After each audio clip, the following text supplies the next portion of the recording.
Today we're celebrating Christmas in England with 3 beautiful homes.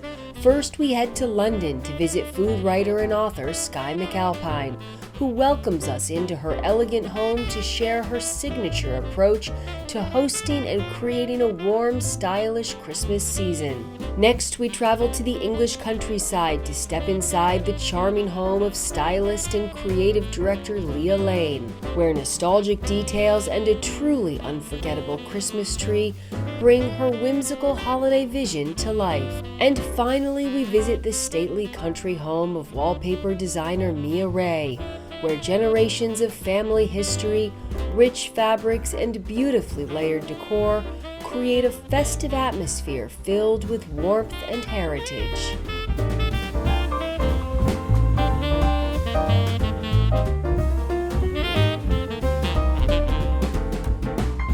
You're watching Homeworthy, where we believe every home has a story. Today we're celebrating the holiday season in London with Skye McAlpine. Renowned food writer, best-selling author, and founder of the beloved homeware collection, Tavala. Skye welcomes us into her London home layered with charm and effortless elegance, becoming truly magical at Christmas time. I've got some Christmas crackers, and I'm going to show you my favorite trick, which is taking a very basic, these were pretty inexpensive Christmas cracker, and I'm actually going to add my own bows to them so they feel extra pretty and extra special. She shares simple, stylish tricks to elevate your holiday decor and offers her expert hosting tips for creating moments that feel truly special. I reckon if you do nothing else to decorate your table for Christmas, just add chocolate gold coins and just toss them everywhere, and it's a way of adding instant decorations. Skye has written several acclaimed books inspired by her life between London and Venice, and her latest, The Christmas Companion, beautifully captures her signature approach to celebrating at home. You know, the idea is it's everything that you need to know for a happy Christmas. Not a perfect Christmas, but a happy Christmas. So step inside as Skye guides us through a masterclass in creating a Christmas season that feels beautiful, inviting, and wonderfully memorable. Hi Homeworthy, I'm Skye. Welcome to my home in London. Come on in and help me get it dressed up for the holidays.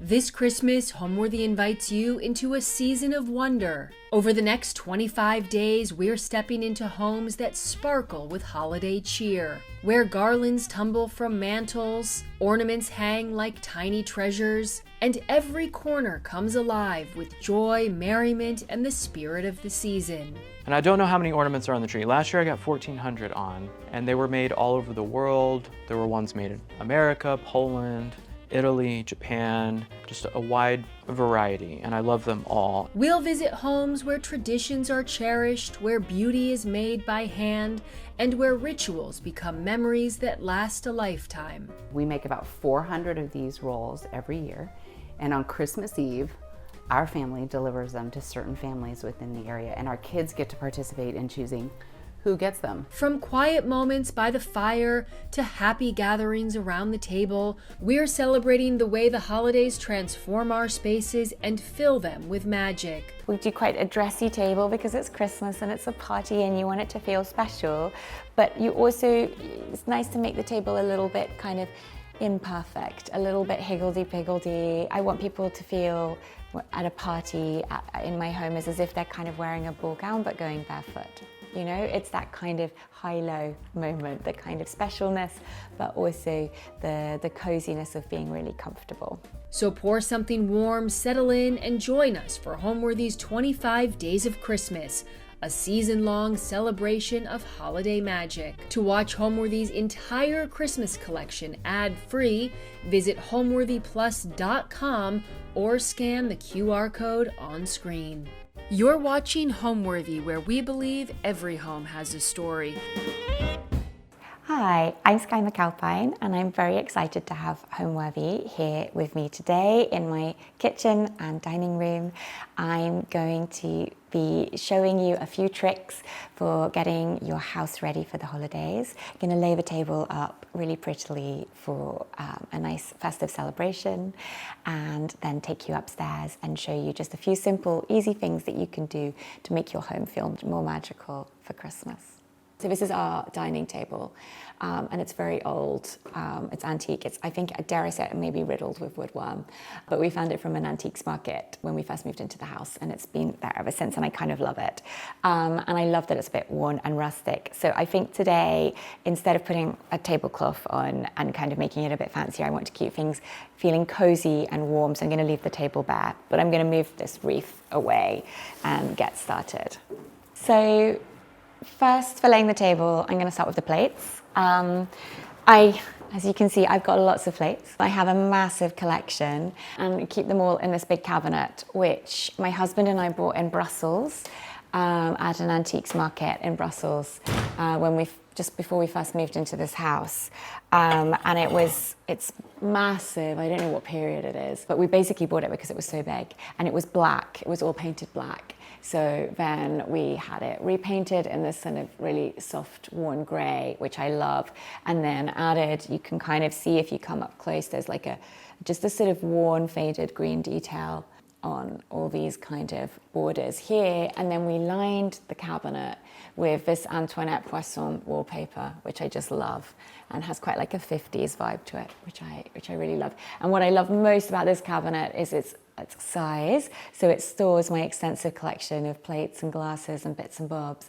But also I love this old glass for these panels, so you can kind of see through it and you can see everything that's inside, so you kind of know what you've got. But there's something about old glass that has just this incredible texture that you just can't replicate with new glass. It's a bit like looking through a mirror or something, through a filter. So I love that about this cabinet. But I'm just going to choose the plates for today. So one option is, I kind of love these ones, which are green, which feels to me very Christmassy. The other option that I was wondering about was going with something like this, which is got little berries, but it also has got the green and the red, which feels quite festive. Both of these plates are from my own collection, Tavola, and they're all hand painted, and they have like special meaning to me, I guess, because they're sort of my design and they're special to me. So I didn't really know which to go with, but I think I'm going to go with these with the bows today, and keep things quite simple, because we're going to be adding lots of colour and texture with our ribbons and with our decorations and the gold candles and all the other bits. So maybe I feel like maybe these would just get a little bit too busy when there's so much else going on with the table. So let's go with these lovely green ones with the pretty bows. Also, they kind of remind me of gift, like kind of presents, like it feels like a present on Christmas morning. It's got a big bow on it, so we'll go with those. So I'm going to lay the table up for 6. This is a great table because it's so big and you can kind of squeeze. I've done 14 people round the table. And then the thing that I love most about this kitchen is that our kitchen island over there is on wheels.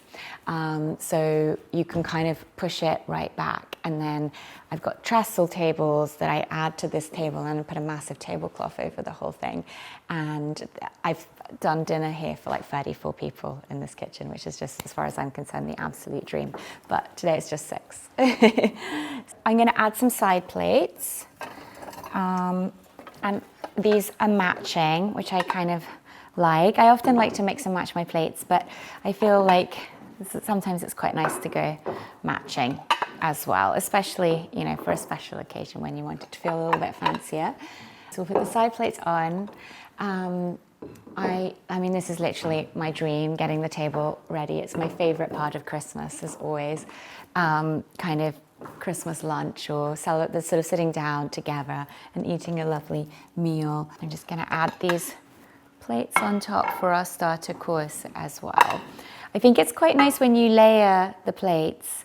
So when you kind of have one plate on top of the other, it creates sort of an added element of interest for the table.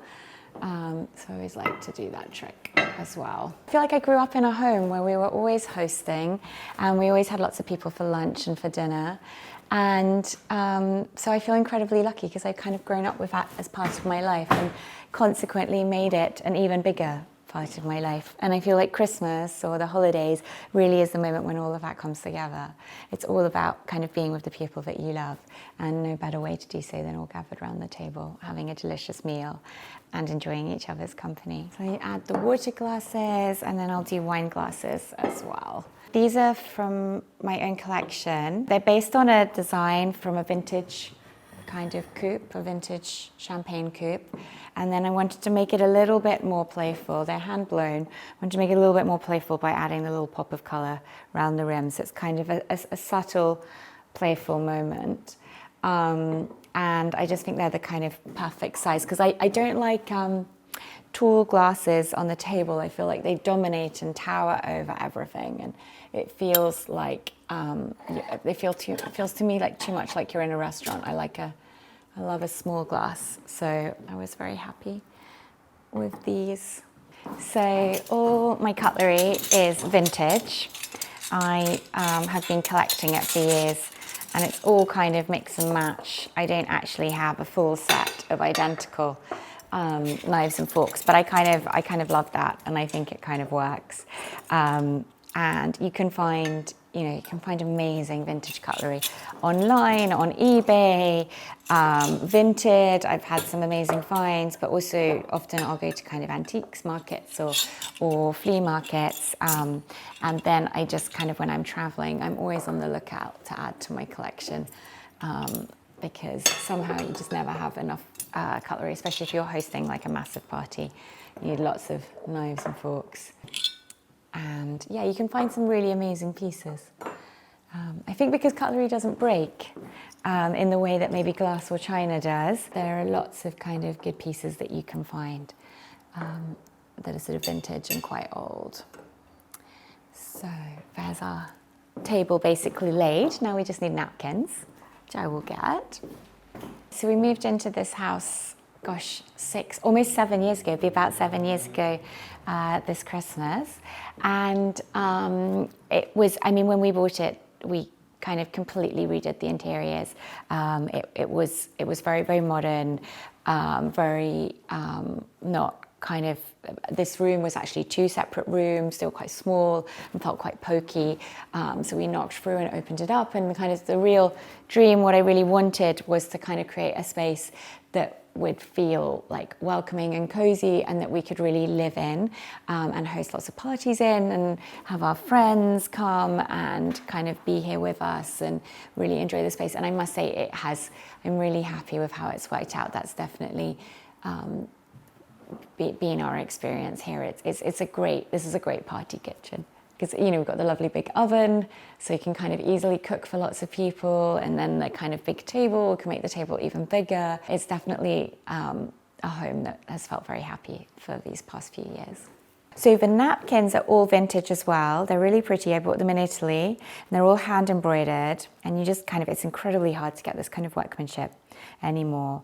And it's just a classic. You can kind of see how pretty this sort of detailing is, and it's just like a classic white napkin, and I love them because they kind of go with everything.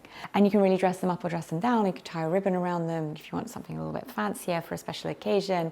Use a napkin ring, but also because they're white, they kind of go with quite ornate plates like these, but they'll also go with like a simpler plate or a kind of more pared down setup. So they're very versatile.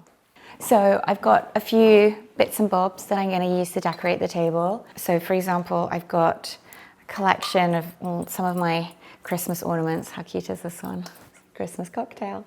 Random little ornaments that I'm actually going to just add a little tag to. I'll show you how to do it, and we're going to use them as little place settings. So each place setting has its own little bit of Christmas magic to it.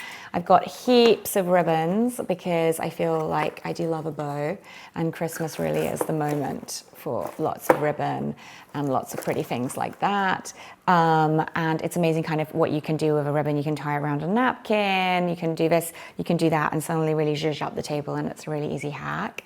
I've got some Christmas crackers, and I'm going to show you my favorite trick, which is taking a very basic, these were pretty inexpensive Christmas cracker, and I'm actually going to add my own bows to them so they feel extra pretty and extra special.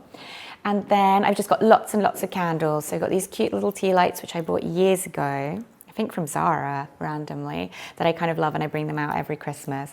But I've also got these ones, which are just little gold glasses, and when they've got candles in them, they really flicker and bring a lovely kind of color and light and sparkle to the table. And then I've got normal candles, which we'll put on the table in a lovely dark red because that feels so festive. So it'll be nice to have like a mix of heights, low candles and tall candles. And I've got lots of fruit and nuts and sweets. I've got my candy canes over here. I love candy canes at Christmas. They're so cute. So these are our bits to get started with. Now we're going to start decorating the table, which I'm quite excited about.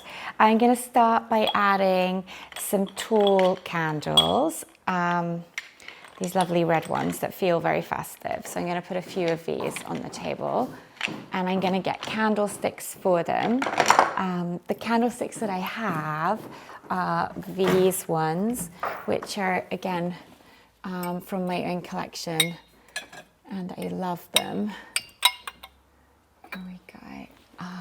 I love these because they're all hand-blown glass, and they're just, again, like lovely and neutral. So they kind of, you can put them in all sorts of designs, and then you can kind of add the color with the candle, which I like. So because it's Christmas, I think we've got to go red today, but you know, other times of the year, I might use other colored candles. And then the other thing that I love about these is they're all different heights. So I think that's a nice way of creating drama around a table, is to have lots of candlelight, because everybody looks fabulous or looks glamorous by candlelight. Everybody and everything, I always say. But also, it's a really lovely way to introduce kind of a little bit of drama to the table, to just have these variations in height. So we're going to add another candle there, and maybe add one on here. We're just dotting them around in a slightly kind of random order. I think you don't want it to feel too structured. So we'll just put these, and then we can kind of keep moving them around as we add more elements to the table. Maybe put that one there, and these like this. So we just, and also when these are lit and flickering, it's going to add a lovely movement to the table. So now that we've got our tall red candles, we're going to add in some of the low gold candles, and also the really pretty little tea lights with the berries, which will help bring it all together. So these I'm going to add to the table. And you could definitely, if you could create something like this using sprigs, just using a kind of a very simple normal tea light, and then just adding some sprigs of real holly and some berries if you wanted to. I love Christmas. It's such a kind of happy, magical time, but it is also often very stressful. And it doesn't need to be stressful. It really doesn't. We've somehow, I think, got ourselves in this pickle where we think it kind of all needs to be perfect, and it all needs to be, we need to kind of twist ourselves into pretzels, kind of doing all sorts of things. And actually, it's really easy to make things pretty special and pretty magical without going so crazy. So I say a lot of it's in the planning, and doing as much as you can in advance, or at least like planning it out so you know exactly what you're doing. So even just thinking about how are you going to decorate your table. Maybe if you're going to have a big Christmas lunch, even kind of, if you can, decorate the table the day before or the day before that. Like all of this would last really nicely. And so you don't have to sort of think about doing it on the day, and that just gives you a little bit more time as well to kind of enjoy the process of decorating the table and making it kind of look pretty and look super festive. And same goes for the food, is like really just like planning your menu to make sure that it's all things that you feel comfortable cooking, that aren't going to stress you out, that can be made largely in advance. So then when it comes to Christmas Day, you're more just like putting things in the oven or dressing the salad or bringing it together rather than sort of starting from scratch. I think that makes a huge difference. And then also just being like super realistic about what you can do and what you actually want to do, because I think that the two can be different things. I think we kind of Christmas, the holidays, we think there's this massive list of things that we should do, and that's fine. But then kind of go through it and be like, well, what do I really care about? What do I actually really want to do? And prune everything else. There's nothing that you have to do at the holidays. It should all be things that you kind of want to do. And then once you've got your list of things that you want to do, it's like actually looking in your calendar and your diary and making time for yourself to actually do them. And if those two feel like they don't match up, like you don't have time to do all those things, then maybe look at the list again and review it and take a few shortcuts. There's so many like shortcuts and easy little ways of doing things that make it quicker and easier to kind of bring the magic. I love these little candles, the little tea lights, because they just twinkle and they feel really magical. And it kind of brings the twinkle of the candlelight, so then you'll have it here and then you have it down there as well. And especially with a bare table like this without the tablecloth, it really does bring a kind of warmth and sparkle to the table. I mean, not at the moment, but when they're lit, it really will. Especially on the wood, they kind of really sparkle really nicely on the wood. And lots of them. I mean, that's really the key at Christmas. I think if ever in life there's a moment for more and more, it's definitely at Christmas. I think, even something, all of this that we're doing for the table, actually you don't even, if you just had lots and lots of the gold tea lights and that's all you did, and then you have your plates and your glasses and the things that you need, that would just look so pretty and so spectacular, and it's such an easy way of doing it. But I mean, I love decorating the table, so I quite like to mess around and get really creative and use different elements, etc. But you could just keep it so simple and just have like lots and lots of tea lights, for example, and that would look really genuinely very spectacular. So one thing that I like to do is I always like to have the table laid when guests arrive. I might still be cooking. I'll definitely still be like finishing off the salad or dressing the salad or pottering around and still doing things. But I feel like that moment when you walk in, it's really nice to feel like the table is laid, because I think you feel like you're expected and you're welcome and you're not kind of too early or you're not kind of in the way. So I always make sure the table is laid. So I think that's quite a nice thing. And then also I think it's fun, even when you're doing the table, like we do quite a dressy table because it's Christmas and it's a party and you want it to feel special. But you also, it's nice to make the table a little bit kind of imperfect, a little bit higgledy-piggledy, a little bit kind of chaotic, not too structured, not too formal, because you want people to feel at home, you want them to feel cozy. I always kind of think that the way I want people to feel at a party in my home is as if they're kind of wearing a ball gown but going barefoot. It's that kind of high-low moment, the kind of specialness, but also the coziness of being really comfortable. It's quite nice, I think, for each place setting to do something special that feels special for each guest, to kind of personalize it, especially for like a more intimate gathering. So it might be like a tiny present that you tie in a ribbon and put their name on. You might write their name on a cracker. I found little ornaments, one for each place setting. And I'm just gonna write, I just got these very simple, they're just paper luggage tags. And I'm just going to write everyone's name on one of these and then tie it to their place setting. And I think it's just a cute little gift for them to take away and keep, and also to make it look pretty. So I've got, for my eldest, he loves cats. And I kind of like choosing an ornament that feels like it fits the person, that it's the home that it's going to. And I kind of love that the luggage tag feels quite like a luggage tag, a bit like the Paddington Bear tag. There we go. And it's just got his little name on there with the little ornament, and it just looks really cute. And it's just like a little finishing touch you could put on there. Place setting, we'll just pop it there, and that looks really cute. I've got a cute little martini glass. That one is for my mother. There we go. So these I actually bought at Fortnum & Mason, who have a kind of really magical Christmas shop. But I love hunting for ornaments. I buy a lot of vintage ones on eBay and Vinted. In the US, in New York, I recently visited the John Darien Christmas shop, which is the dream. And I do think ornaments, like I love collecting ornaments over time. One a year, or whenever you go to a special place. This is one I got I did an event for my book in Boston, and they gave me this beautiful, beautiful ornament that is Boston. So that's going to be my one for the table this year, because it's full of happy memories.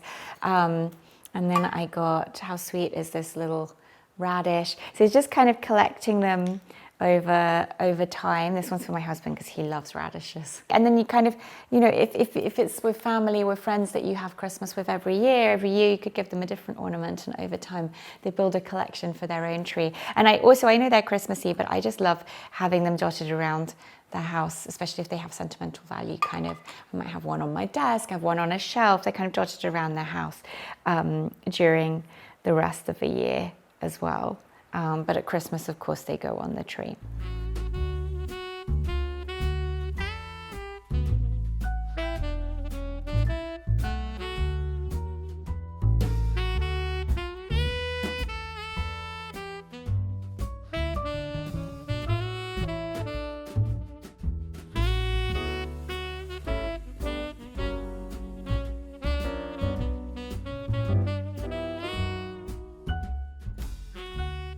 So in my new book, I've got how to make your own Christmas crackers, which is actually one of those things that is way easier to do than you think it's going to be.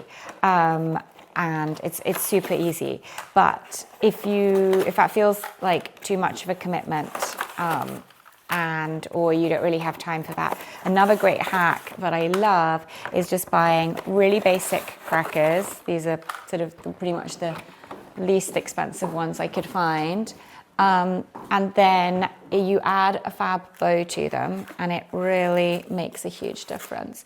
So for these, I thought and that kind of really allows you to make them feel not only nicer, I think, but also a little bit more special than what you would normally see in the shops, and also to customize them so they feel like they fit really well with your table, which we like. And these ones, I think, because we've got the lovely green bows on the plates, and these are kind of really classic colors, I thought maybe nice to have, we have different options, and we could just play around. You could either do massive red bows like that, with the wired bows. You kind of really see how that makes already such a difference to the cracker. Or we could go with like more of a satin. We could do, I don't love the pink so much in this instance. We've got gold if we wanted. Ooh, the ribbons are escaping. You could do big bows with the gold, or we could do just a floppy bow with the velvet ribbon. And I wondered if maybe the velvet would look pretty because we've got the green bows. But now I'm looking at these and I wonder if maybe I should go gold and red. What do we think? Maybe these. Okay. I'll grab a pair of scissors. So this is literally so easy. I plan out a bow. So that's kind of my bow, roughly, and a bit extra to tie the bow. And then I think how long I want the tails to be. I'm going to make them quite long, partly because I can then trim the tails easily. And whereas it's harder to make them, you can't make them grow back. But also because I do think what makes the cracker look luxurious is to have the really long tails, because shop bought crackers always trying to keep costs down. So that's why they have the sort of like shorter tails, because it's sort of not so cost effective. I'm just tying my ribbon like that. There we go. And do like a lovely big floppy bow. Do my 2 bunny ears, tie it in a knot. There we go. And then play around with it. Like, it's a fair bit of zhuzhing to get your bow where you want it to be. And suddenly, we'll do the rest, but we've got like a much more luxury cracker than we had before. So I'm just gonna keep going with that and do all the bows, and they're gonna look so pretty.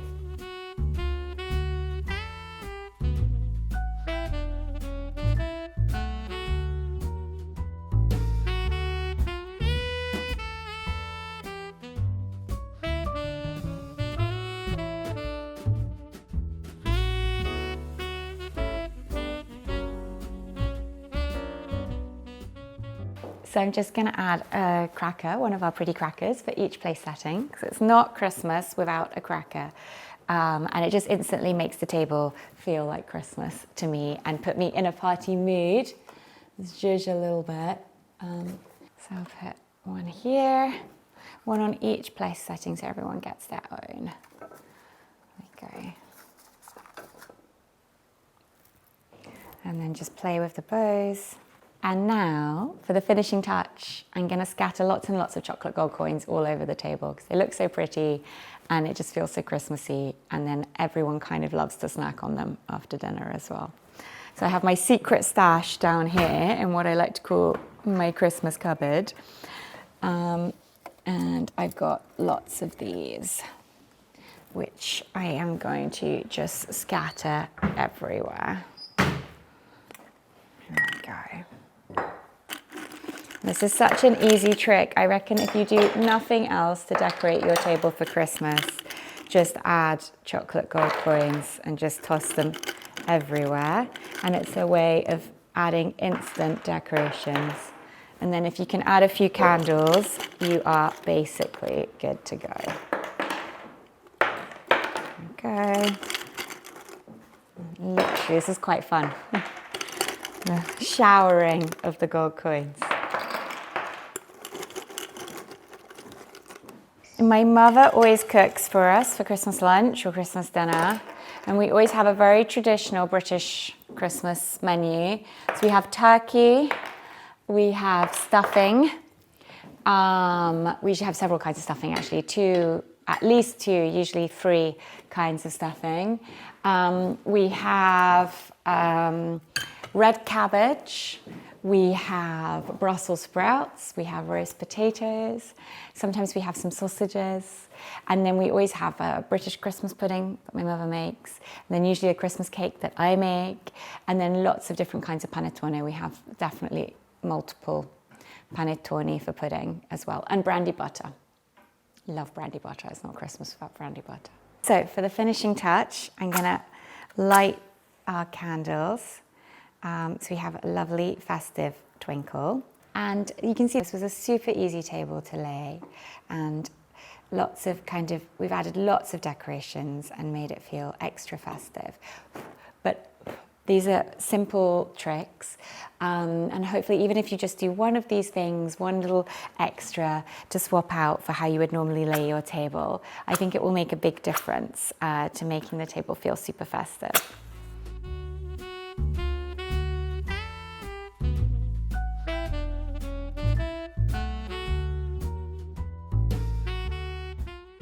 Now I just want to show you a few little tricks and small things that you can do that are going to have like a big impact and make your house feel super festive and super magical for the holidays. And one thing that's really important to me is always to have a wreath on the front door, because I think when your guests arrive or even when you come home in the evening, it sets the tone for Christmas is here, it's a time for celebration, and it just looks so beautiful. And I always love walking past the street and seeing houses. I love seeing the Christmas tree twinkling in the window, and I love seeing the wreaths on the door. So I'm going to show you a halfway house. You can make your own wreath, and I did a really detailed how-to guide on how to do that in my new book, The Christmas Companion. And it's actually very easy to do, much simpler than you would think, and really fun and joyful to do. But if you want something even quicker and easier, a nice halfway house is to buy a ready-made wreath. But this is, like you can see, just a really simple, just green one with no decoration on it. And then we're going to add our own decoration. And you can add whatever you want. I love bows. So for this one, I'm going to go with bows. And I'm going to add lots of these silk bows, which I'm going to show you how to make. And all I've done is tied a bow onto some florist wire. And then you'll see all I'm going to do is use that wire to attach the bows to the wreath, like that. And then we do lots of them. And I'm going to show you how to make one of these bows with some ribbon. So we'll choose a ribbon that we like. I love a combination. For this wreath, I think I'm going to go with pinks and reds, because I love pink and red together. It feels like candy cane colours. And I love that it's sort of festive because the red is very Christmassy, but also not super traditional, not your classic kind of red and green, although we do have the green from the wreath, of course, but it's a nice colour combination that feels a little bit like fun and playful, as well as being very pretty. But obviously you could do whatever coloured ribbons you want. You could do all the colours of the rainbow and make it super colourful, or you could go with you know, gold would look really beautiful, gold and silver, just gold, gold and red. Any color you like, basically. So I've just cut a length of ribbon. I did that sort of slightly randomly, but you could measure it out if you wanted to. And then, so I've got my length of ribbon, and then what I have here is a bag of florist wire. And these are just lengths of florist wire. I'm going to show you what they look like. It's just thin green wire that's very pliable and easy to bend.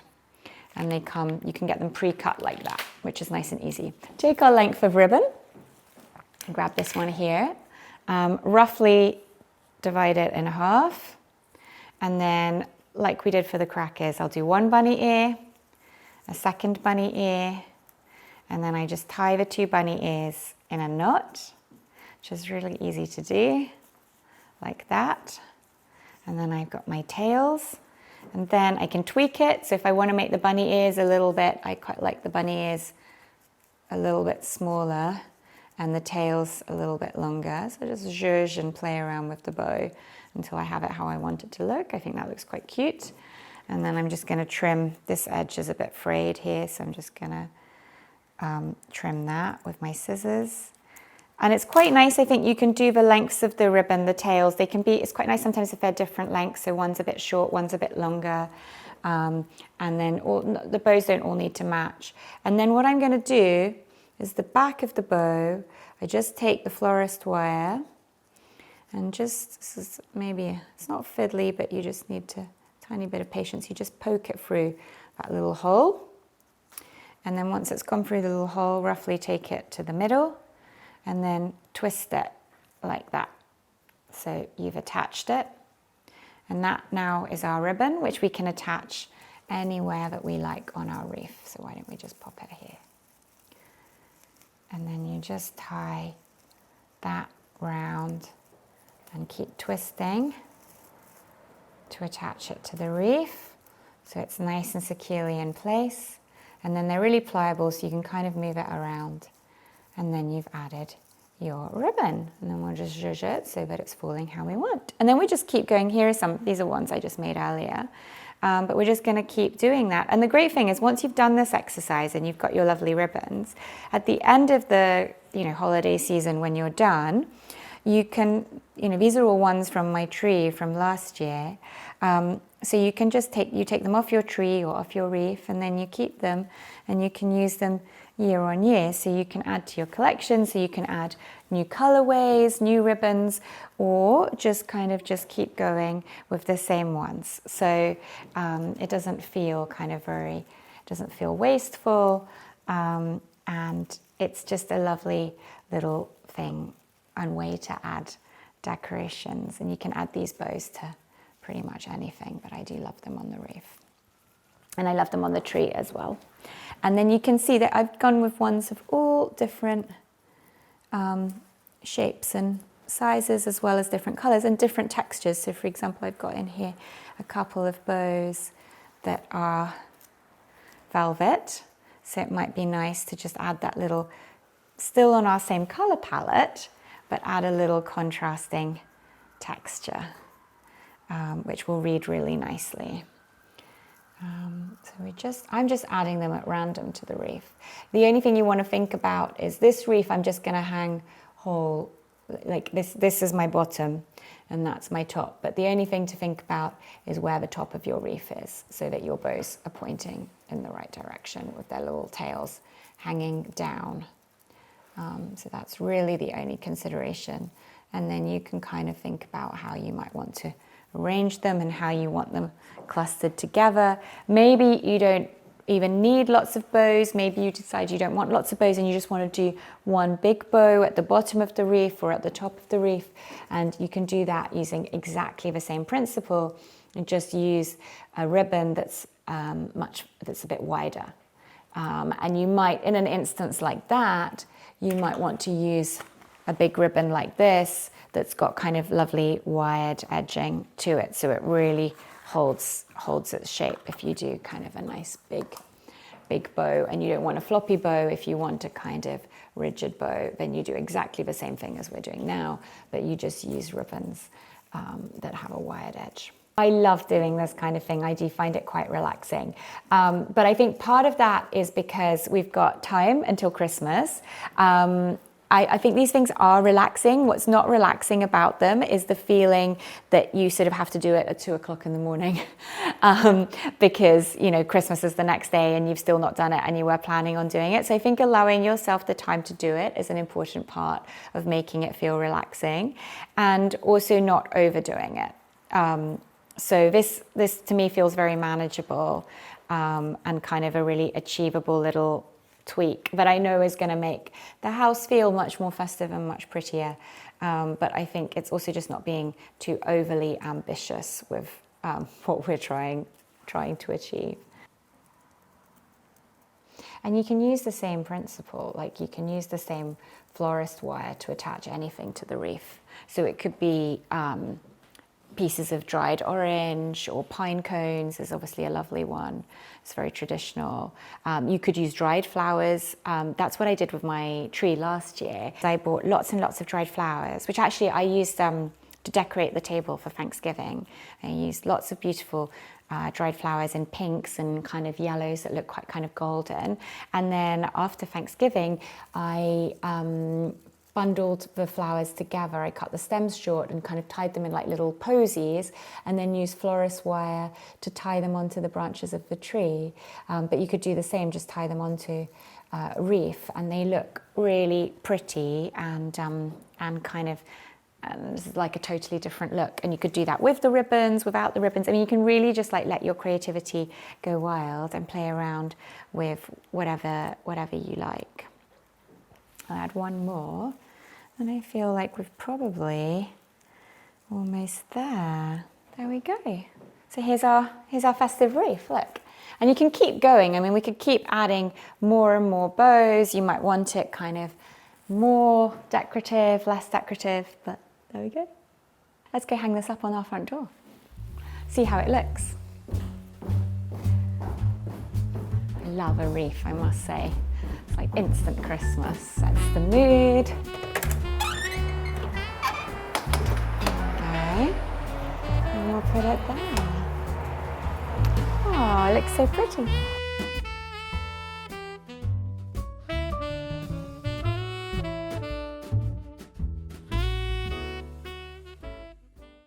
So I want to show you 2 little DIY tricks that I have for Christmas that I love to do over the holiday season. One is chocolate peppermint hot chocolate, which I made these earlier. They're super easy to make. I just melt milk chocolate. My boys love milk chocolate, but you could do it with dark chocolate. And then you just crush a few candy canes and sprinkle some crushed candy cane in there, and then stick the little leg of the candy cane into the chocolate so it's standing up. And they make these cute little guys here, and then you just pour them into a silicone mini muffin tray so you can see how easy they are to get out. And then what we'll do is, you'll see, to make the hot chocolate, you just warm some milk, and then you dip the little chocolate guy in there, and he melts, and you twirl your little candy cane, and you have a chocolate peppermint hot chocolate. And my boys love these, and I'm going to be honest, I kind of love them too. And they feel super festive and super cozy. And if you're doing a holiday brunch or something like that, or on Christmas morning, it can be really cute to just put one of these in a little mug or on a plate by everyone's place setting. So they have one each, and then you just bring a nice big pot of hot milk and everyone can make their own. I'm just gonna heat up some milk now, and you'll see how we turn our little cute little candy cane moments into a hot chocolate. There we go.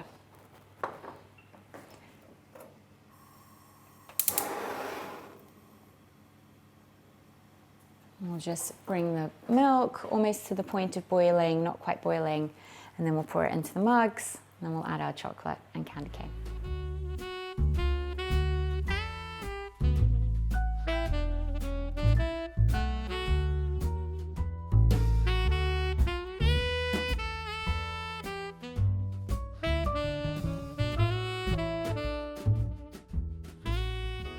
So the milk is ready. It's just before boiling point. We don't want it to boil over. I'm just gonna pour it into the mug.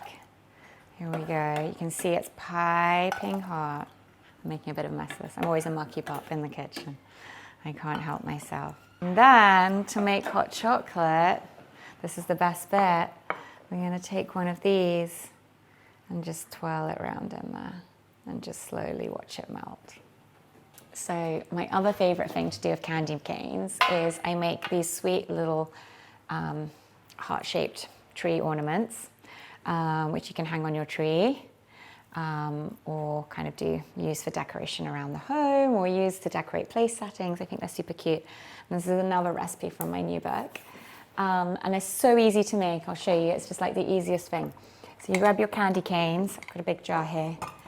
And you need at least 2 candy canes, and then the trickiest thing about this is actually peeling the plastic off the candy canes. So you cut away the plastic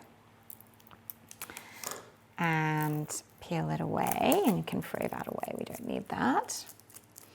And you pop your ornament, your candy cane there, and then we've got the second one. And then just arrange the candy canes together so that they're overlapping at the top point and at the bottom point, and they look like a heart, which is super cute. I'm going to do another one.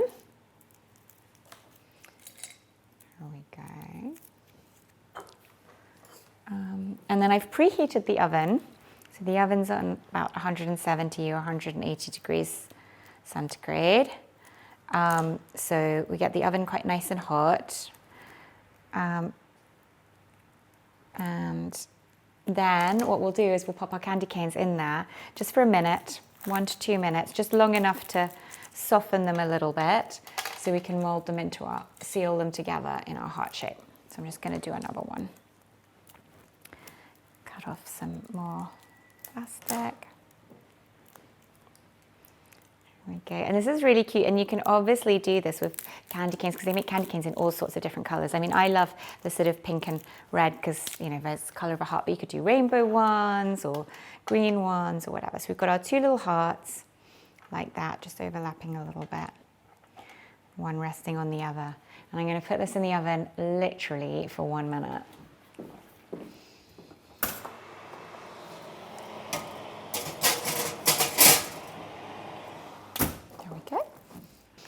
So literally after a minute, I'm going to get them out of the oven, and hopefully, here we go, caught them just in time. So whilst they're really hot, what we'll do is just smush the tips in like that to seal them together to make a little heart. Once these have cooled and hardened, they'll end up looking like this. Just super cute. And then you just tie a little bit of ribbon around them and hang them from your tree.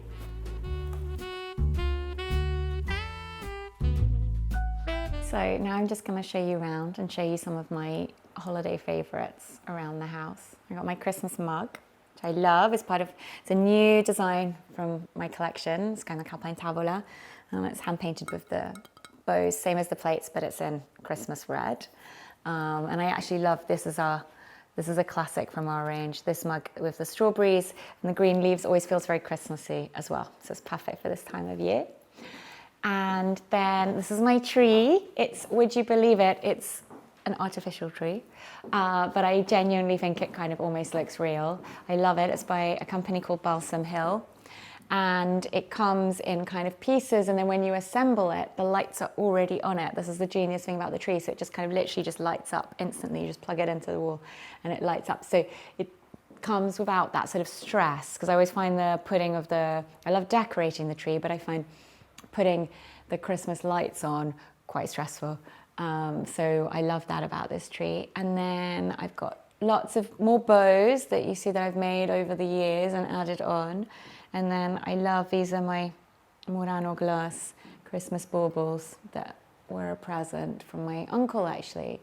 And it's a really beautiful collection. And I love, because they kind of just, they're quite subtle and they just twinkle, because they're glass, they twinkle really prettily in the Christmas light.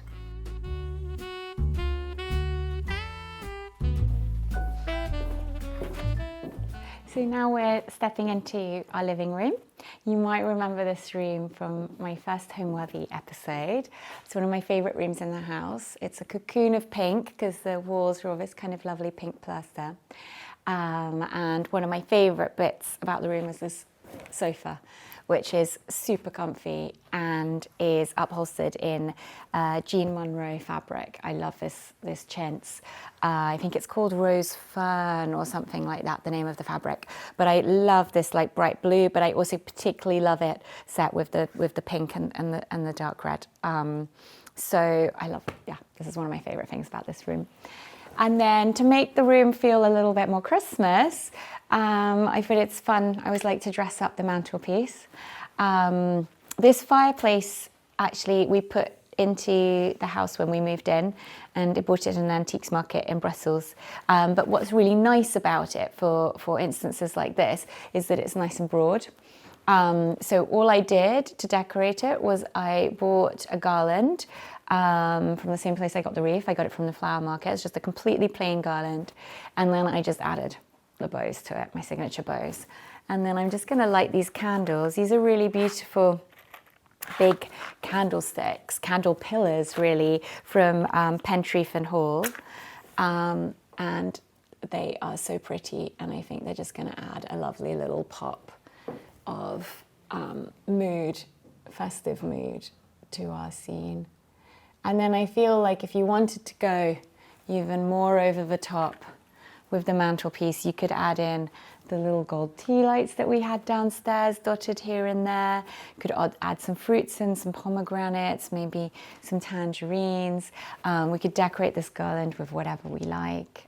Same as the wreath, same principle applies. You could add slices of dried orange to it, or little bunches of berries, or dried flowers. Or it's quite nice to have a kind of consistent theme when you're decorating your home for Christmas. So I kind of feel what's quite nice about these bows is that we have them on the tree, we've got them on the roof, on the front door. We've got a bow element even for the table decoration, and now we've got the bows up here on the mantelpiece as well. And it's nice, I think, for the whole house to feel Christmassy. So kind of all the common parts, all the bits where you're going to be in a gang together. It's really nice to just have, even if it's small touches, elements of decoration. So this is our Fornasetti bar, which I'm obsessed with. It's actually not switched on at the moment, but it's a 1950s fridge, Fornasetti fridge. So we keep all the drinks in there. And then more drinks on top. So come Christmas Day, I'm definitely going to have it very well stocked with everybody's favourites. It's already pretty well stocked, I must say, but we'll kind of prune and edit and make sure that everyone has their favourite drink. So we can kind of mix drinks, and come Christmas morning, we're going to come up here and, you know, we'd have like mugs of hot chocolate and open our presents. And yeah, it's a good party room, this, I must say. I like this room for, downstairs is really lovely for hosting kind of a cozy lunch, or or a lovely dinner. But up here is more of a kind of cocktail vibe. So we have our drinks going, make some eggnog. There's a recipe in my new book for a chestnut martini that's a personal favorite. So we'll get our chestnut martinis going and some canapes dotted around, and someone, my husband might even play some carols at the piano, and yeah, make it the party room. This is an advent calendar that my friend Alice Edwards painted for me. She did the illustrations for my new book, and so for the release of the book, she very sweetly did this very pretty advent calendar, which I love. And she's painted basically this room here. There's a Christmas tree there, and that's this fireplace, and added some decorations in. And each little window she's done, I can show you. I'm going to be naughty and open a window ahead of time, but she's put little illustrations from the book inside each window, and then also it tells you what to do. So it's like start writing your Christmas cards and post them as soon as you can on the 1st of December. So kind of each day it gives you a little tip for something to kind of get ready for Christmas Day itself. So I kind of love this, and I'm going to treasure it always. Also because she painted it for me.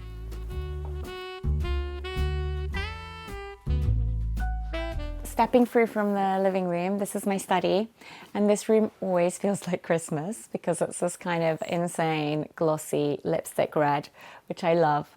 It's a really festive, happy colour for a reason, I guess, and I've got my pink accent, so it's very candy cane-esque and continuation of our kind of pink and red bows that we've used for the decorations. And this is where I work, so I have my big collection of cookbooks here that I use for research and just to kind of enjoy reading. This one here, this is my new book, which I'm super proud of and really excited, The Christmas Companion. And it was so much fun working on this book. And one of the details that I love about it is the gold spine. So we had sort of gold foil writing, and then kind of even when you look at it on the shelf, it's kind of gold and twinkly like Christmas. And then I have on this side, I have all my kind of books that are not cookery. So kind of my novels and my collection of poetry and other books for just reading and enjoying and inspiration, but that aren't specifically work related. And then I have lots of bits and pieces, like I've got, samples for projects that I'm working on for my tableware collection. I have, all my pens, my notes, all the chaos. All the chaos is here. But it's a really cozy room, and I love this ottoman used to live in our bathroom upstairs, and then I kind of brought it down here one day because I wanted to create more space up there. And actually I find I love it here because it kind of makes the room feel a bit like a library. And usually I'll work at my desk, but sometimes I'll just kind of sit here, especially if I'm like referencing the books or looking at the books. I'll just kind of sit down and perch here and kind of look at things. It's nice being in the center of the room as well. So this book was honestly my favorite book to work on. I think it's my favorite project I've ever worked on. I love Christmas, so it was a dream come true to write about it. But when I first started working on the book, the idea was that it would be a small book, maybe 60 or 70 recipes, and just a kind of small thing. And actually it's ended up, you can see it's quite big.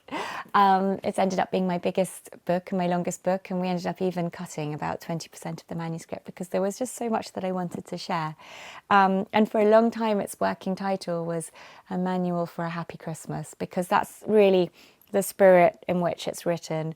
I would love it. The idea is it's everything that you need to know for a happy Christmas. Not a perfect Christmas, but a happy Christmas. So it's meant to take all the stress away from Christmas for you and make things easier for you, and hopefully offer you lots of inspiration if there are things that you want to do, whether it's craft projects or whether it's cooking a feast for 20, or whether it's, preparing a lovely Christmas breakfast for 2, or whatever it is. It should be in this book, and hopefully it gives you the tools to do that. And there are a lot of my favorite recipes in here, lots of cakes. There are the Christmas brownies, which I love, which is like the best brownies, and they're made with they're laced with marzipan and candied peel and peppery sweet crystallized ginger.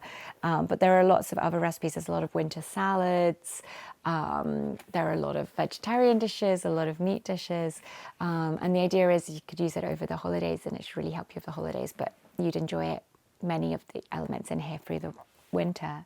And then possibly my favorite bit, to the front bit of the book, is all about how to decorate your home and how to wrap presents, how to get organized, all the kind of how to make your own Christmas crackers, all these extras. And then the third section of the book is, in the middle we've got all the recipes, and then the third section is really about how to host, and it gives you lots of guidance for kind of bringing those recipes together, and it's lots of suggested menus for all sorts of occasions, from Thanksgiving all the way through to New Year, as well as kind of tips on how to make things easy, shortcuts you can take, corners you can cut, basically everything you need to know. And then possibly, in a way, my favorite bit of the book is at the very back. We have all these pages which are kind of for you to make your own notes in. So there's a checklist for everything that you need to be thinking about over the holidays, your own planner, a Christmas gift list, so you can keep that updated, your own menu planner. You can put your timings for Christmas dinner or Christmas lunch, so you can kind of get the cooking down pat. And there's even, I love this, so you can do your little seating plan for Christmas lunch or whatever. So I really, really loved working on this book, and it's exciting to see it in real life, and I'm excited for people to hopefully cook from it this Christmas. I know I'm going to be cooking from it this Christmas. So the holidays for me really is all my favourite things. It's all the best things. It's about having the people that you love around you. It's about finding time to be together and really enjoy being together. It's about having that excuse to celebrate and treat each other and spoil each other with delicious food and presents, and by making your home space feel extra welcoming and extra sparkly and extra magical. So it's just such a joyful time of year, and I do think it's such a ray of light and joy at a time of year that can often feel quite dark and gloomy, and the days are short. So to literally have that sparkle and that magic of Christmas, to have that opportunity to make magic and live amidst the magic for the Christmas time, for the Christmas season, just really is something so special. Homeworthy, it has been so much fun spending time with you, showing you around my home and having you help me decorate it for the holidays. I wish you a super happy Christmas. Bye.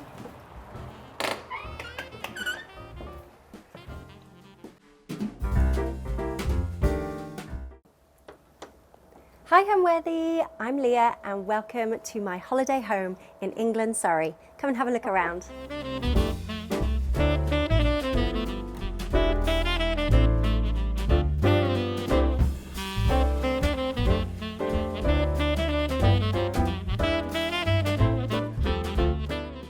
You're watching Homeworthy, where we believe every home has a story. To watch Leah's episode ad-free, scan the QR code or go to homeworthyplus.com. So welcome to the most Christmassy room in the house. I absolutely love this room, and it is affectionately known as the fancy room because it is fancy, and it is used for our most beloved occasions, birthdays, Christmases, anything where we celebrate is in this room. There's no TV, it's all about games, experience, and just family time, which I absolutely love. And this room actually has most recently had a wonderful redo. Its bones are, of course, absolutely amazing, but 10 years ago we moved in and we decorated it, just kind of slapdash a little, and then we just built out all the wonderful things that we have, like the furniture. But most recently we've panelled the walls and painted it in this most epic of colours, which is aquamarine by Little Green, which I am literally obsessed with. And then sort of the basics in this room, not at holiday times, are of course this amazing bobbin sofa, which is by a company called Relic Interiors, an amazing beautiful American woman who now lives in Suffolk. She makes this incredible bobbin furniture, which is actually inspired from antiques, but new. And then these two sofas I got on eBay. This one is an original Georgian, the turnstile legs, which I've just sort of decorated with a wool throw and loads of kilim. And this is an old rug on the back, basically to stop the cat scratching it. And then this I also got off eBay, which is a replica, but again, beautiful, and I had them reupholstered. And then from a holiday perspective, the tree is a big part of this room. This is my favorite part of the year and decorating, because this tree, I just feel makes the room. And how I decorate is I start with lights, more lights. So this is about an 8.5, 9 foot tree. And I've got 8,000 lights on the tree, which takes some time, but it's fun. And then I use ribbons to decorate. And these are just ribbons that I generally have curated over the last 8 years. And whenever I get a ribbon, I throw it away, I just keep it, and then we add it to the tree. And for me, this is the most cost-effective way of decorating a ginormous tree. So I absolutely love it, and it just adds that pop of colour and drama to the tree rather than having a uniform kind of way of decorating your tree. There's also some little bits and bobs that are very personal. So this little trinket, for example, is my grandmother's cake topper, which I love to add little bits like that. I love shells, so I love to add shells onto the tree. And what else have I got? These we decorated, these are little MDF cutouts that we then painted ourselves, which are really beautiful. We've got the star and the moon together. And then this year I've added these pearl strings, which I had for my 40th birthday, but I think they really add a little bit of sparkle. I was going to do tinsel, but I think these pearls do the job. And then finally, the little piece that we've added recently is my children and I bought these chicken cutouts, and we decorated them, and it was not only obviously a great way to keep them occupied for at least half an hour, but it's now become sort of a lovely tradition to have the chickens on the tree. Obviously we've got chickens outside, so it's a lovely transition and just a nice tradition. So the fireplace is original. So when we got here, it was exactly like this. It's huge, open. Now you'll see it's on an angle. We are still perplexed as to why this is. It might be because the house was split into 2 cottages at some point, so you would have been able to use the fireplace from this side and the other side of the cottages. And it goes straight the way through the house, and we've decorated it with these beautiful kilim stockings, and we'll also perhaps add some hops onto the fireplace and put some twinkle lights in it. But when that fire is roaring, it is just so cozy in here. The mirror is my mum's, actually. And I just washed it with a light paint and then sort of scrubbed it off to make it look a little bit more antique-y. And then these sconces are actually wired sconces, but I've just not used wire and attached them to the wall, and we pop candles in there. I can't wait to add more candles to this room. I feel like candlelight is the best sort of light. This coffee table, I really wanted 2 layers, so you could, basically put more stuff everywhere. And it is glass, so you can see both layers. And I've just styled it with some lovely wicker wavy trays, of course some greenery, my husband's chessboard, which I bought for him when he left the army, which obviously a lot of memories and nostalgia in there. And then we've just layered it with interior design books, some shells, and lots of old books underneath. This is actually a new addition. We had a cabinet here which is very, very similar not long ago, but recently this was given to us by my mother-in-law. So it has stayed in the family, which is obviously such a lovely, lovely thing to have. And she has incredible memories of sitting at this desk and writing. And we've just styled it here with lots of books and more shells and more candles. But I love having a story, and obviously it's a really sentimental part of family life, being able to pass things through, and she's very happy that we've got it in our fancy room. We've been here for 10 years this Christmas, actually. We moved in on the 23rd of December, so 2 days before Christmas 10 years ago. And the moment we moved in, the boiler promptly stopped working. So we had to get someone out on Christmas Eve to fix the boiler.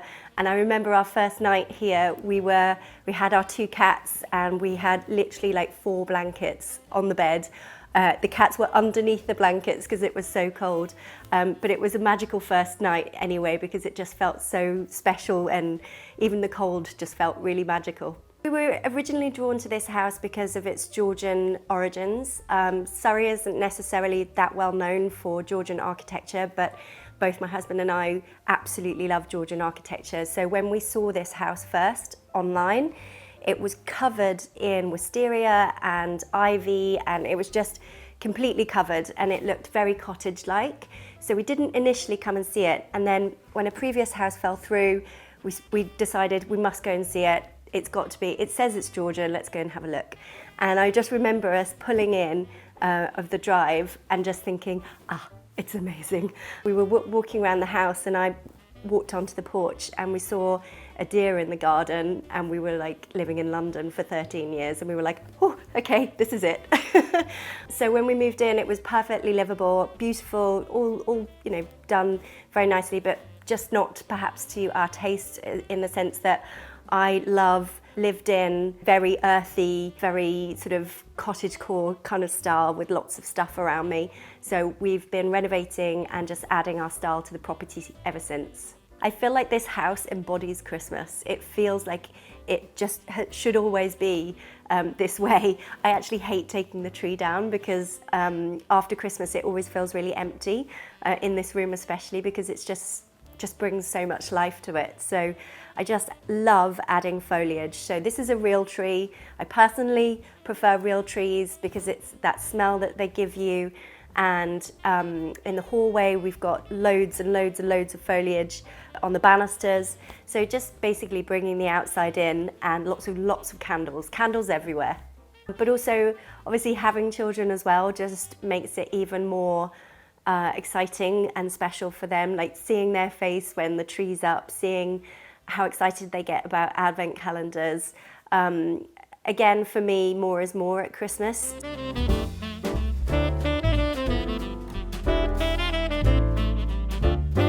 Welcome to the hallway. This is the heart of the home. Everyone says the kitchen is, but everything comes and goes through here. We have chickens, ducks, all traipsing through, 2 children, and of course muddy boots. And this is an incredible space in the sense that you've got this exposed brickwork and the old beams as well. So you can see here the notches where you would have had plaster attached to the wall.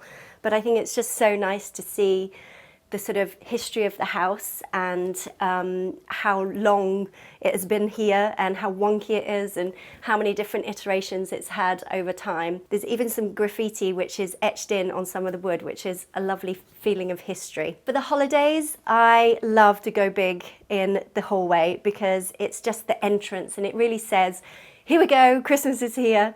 So as you'll see on the banister, it's a beautiful old wooden banister, and we've really decked it out this year with an incredible display. We start off with some faux wreaths, and then we've got just loads and loads of real foliage just crammed in there, and a load of lights and ribbons just to create an absolutely wow factor.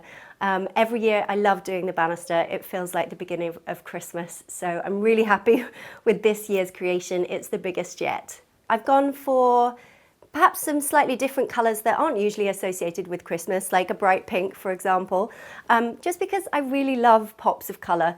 And a bright yellow, a bright pink, an orange, I think just adds a little bit of extra. And it's just not the average that you have, the greens and the tartans and the reds for Christmas. And it all ties in with this beautiful kind of ochre colour on the walls that we added a couple of years ago, and these beautiful striped curtains. So I feel like, you know, all the wicker and the stone floor and the bricks and the rug, it's just all adding to the layers of texture. This horse was bought for my son by his grandparents, and it's got actually the insignia of my husband's military badge, which is a nice little touch. And then I just added this little tartan rug to make it a little bit more festive. And of course my goose, my duck, that I found in a local antique shop. And then this year, we've done it before, but this year I was like, because Homeworthy are coming, I wanted to do my wreaths. And I love wreaths in every window, inspired by Fortnum & Mason in Piccadilly, London. And just adding this massive greenery here just frames the door. And all these baskets. So these are actually fruit drying baskets. So you've got some really ginormous ones over here. So you would have had grapes or any kind of fruit that you would have shaken the fruit in them to get all the grit coming out, and then you'd leave them in the sun to dry, which I just really love them. It adds textures to the wall again. I don't buy many new things and this was a find on Facebook Marketplace that I was not looking for, but as soon as I saw it I knew that it would be perfect for this space because it's very narrow but also really long, so we can stack loads of books, we can have some sort of feature, whatever the season it is, and of course my prized advent calendar, which I absolutely love. It's from Fortnum & Mason's and it's got the classic wreaths in the window here, and I just love filling it with bits and bobs. So I think in some of them I've got some little Florentines, and in some of them I print out some Sudoku for the kids to do in the morning, so they get their sugar hit but they get something educational as well.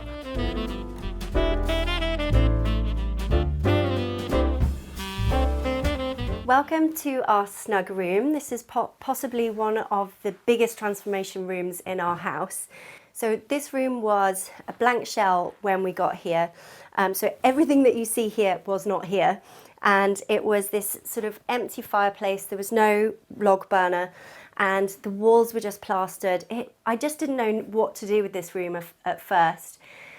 And then we realized that what had happened is that the other side, we've got a room for the boiler and other bits and bobs. So the room has been sort of shortened. So they've taken the recess that would have been for the fireplace. So what we've done is we've built out to create a mantle and give that space for the alcove and the bookshelves. And then this, I don't like seeing TV. I don't like a TV to be the center of a room. So this was my most favorite thing that I've done in the house so far, which is creating a space for the TV to hide away. So the TV can be watched very easily and everyone knows how to open it and close it. But then when it's not in use and we're just chilling, we can close it and it just makes the room feel a little bit more put together. And then for Christmas, I always have the mantle full, which is obviously a nightmare for dusting, but I don't do a huge amount of that. And we've just added some greenery and some hollies and berries just to add that sort of more Christmassy feel in here. And the colour is a plaster pink, which took forever to decide on. I had about 50 samples, but this colour is absolutely perfect in here because in the winter it feels very warm and cozy, but in the summer it makes it feel sort of alive and very bright. And we've colour washed everything, so the skirting, the panels and the door, to make sure that it just feels like all-encompassing and cozy. The furniture in here again is second-hand.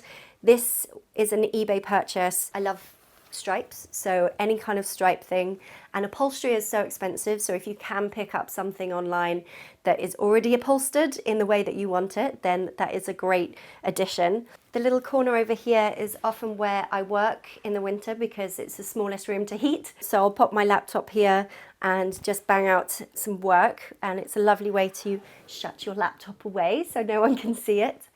And then over here, the kids usually sit on this sofa and we sit on this sofa.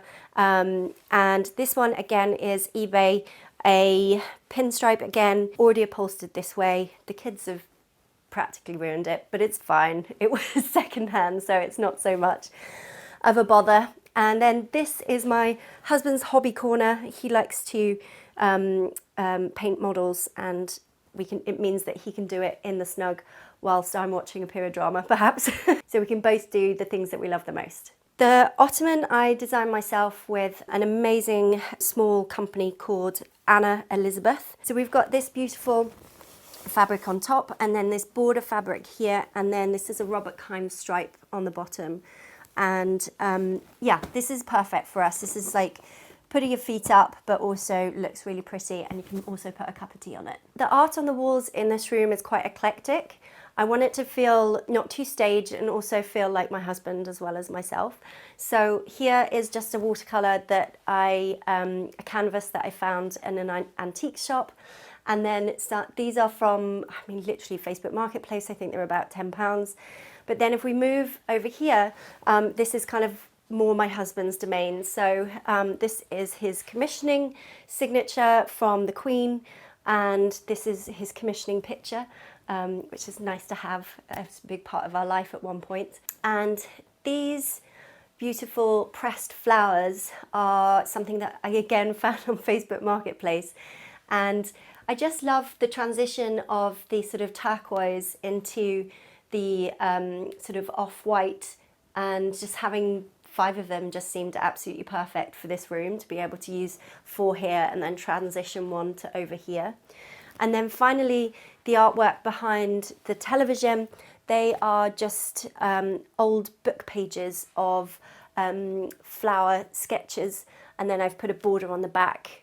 So those are like super readily available. You can buy an old book on eBay and then take the pages out. Main childhood memory, I think, that inspired sort of our traditions and decorating is probably, we used to get the tree and we'd go and get a live tree, and it would be always, we'd be there for, you know, a good hour and a half, and it's always the first tree that you go back to.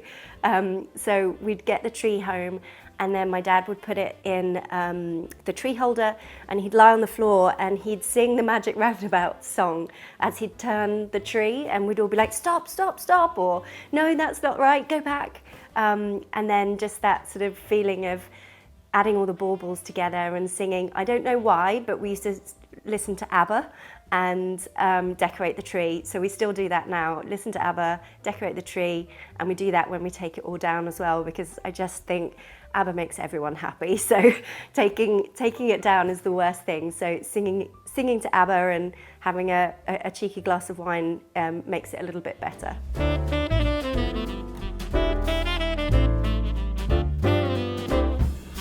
Welcome to the kitchen, a very simple affair in here. The cupboards that are already in here, we have just repainted. They're scuffed, it's fine. That's what family life is in a kitchen. But this was here when we moved in, which is our pride and joy, the Aga. And it's basically always on. So when you're ready for a cup of tea, you just pop the kettle on and it warms in only a moment or so. And it just basically is an oven that's always on, so you're just ready to cook. It's great for baking, it's great for Yorkshire puddings, and obviously great for a Christmas lunch as well. On the back here, I've got a load of old copper pans hanging, as well as lots of antique chopping boards that I've picked up over the time. Over here, I've got my grandmother's old scales that I still use to cook my Yorkshire puddings. And just anything that sort of is fun and eclectic out on the counter.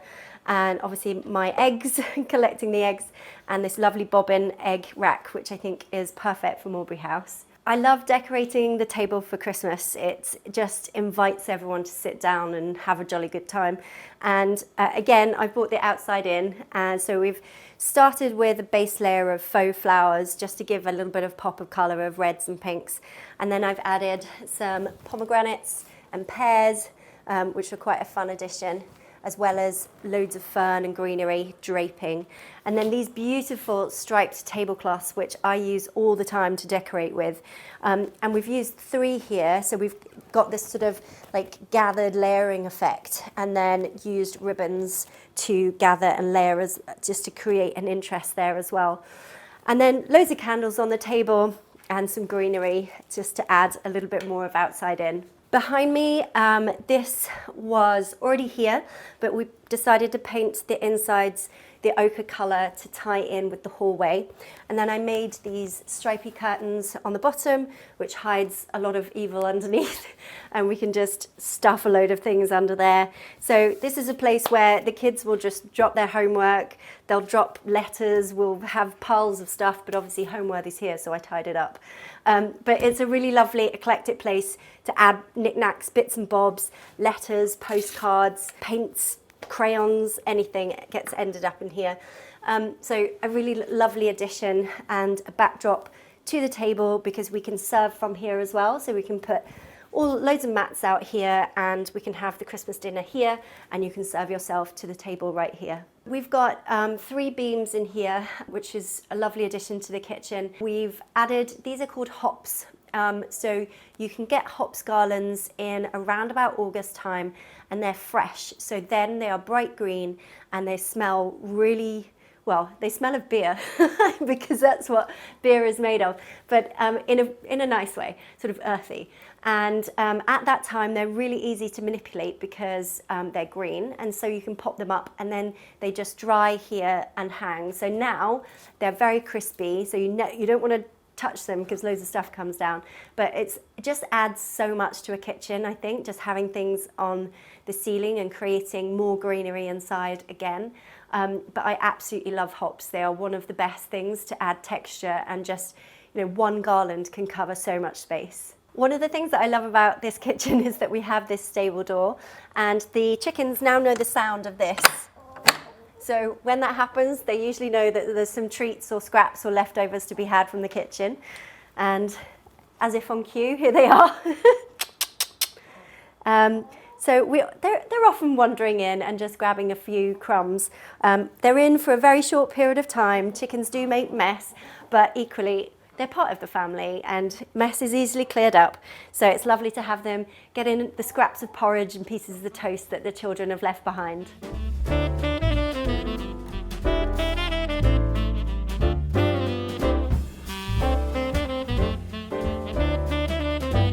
Welcome to the treehouse. Come on in. The treehouse started off as a treehouse for the kids, and we actually used some inheritance money that my mother left for me after she sadly passed away. And it kind of became a little bit more than that because it became part of her legacy. And I really wanted a space to write, as well as potentially a really fun place for the kids to have sleepovers. So it kind of got bigger and bigger and more like a actual room than a tree house. So you've got the beautiful tree in the middle here. It's been raining quite a lot, so the water still comes down a little bit of the tree, but we've also got a beautiful old hops here just to add a little bit more festive cheer. We've got this sofa here because we've got these 2 double doors that open and look out onto the incredible view, and we can sit here and have a sundowner or play games with the children. It is such a magical place. In winter, in summer, in any time, it's just really, really fun. The beds are made out of reclaimed wood and made to look quite sort of like an actual tree rather than straight lines. And they're actually 2 small doubles, so it's pretty special. We have slept overnight in here numerous times, and the kids have all sorts of sleepovers in here, which is really fun. This one actually slides in and out, so it can be a bench, which is more like a sofa, so it just gives more playroom if they're using it more as a playroom.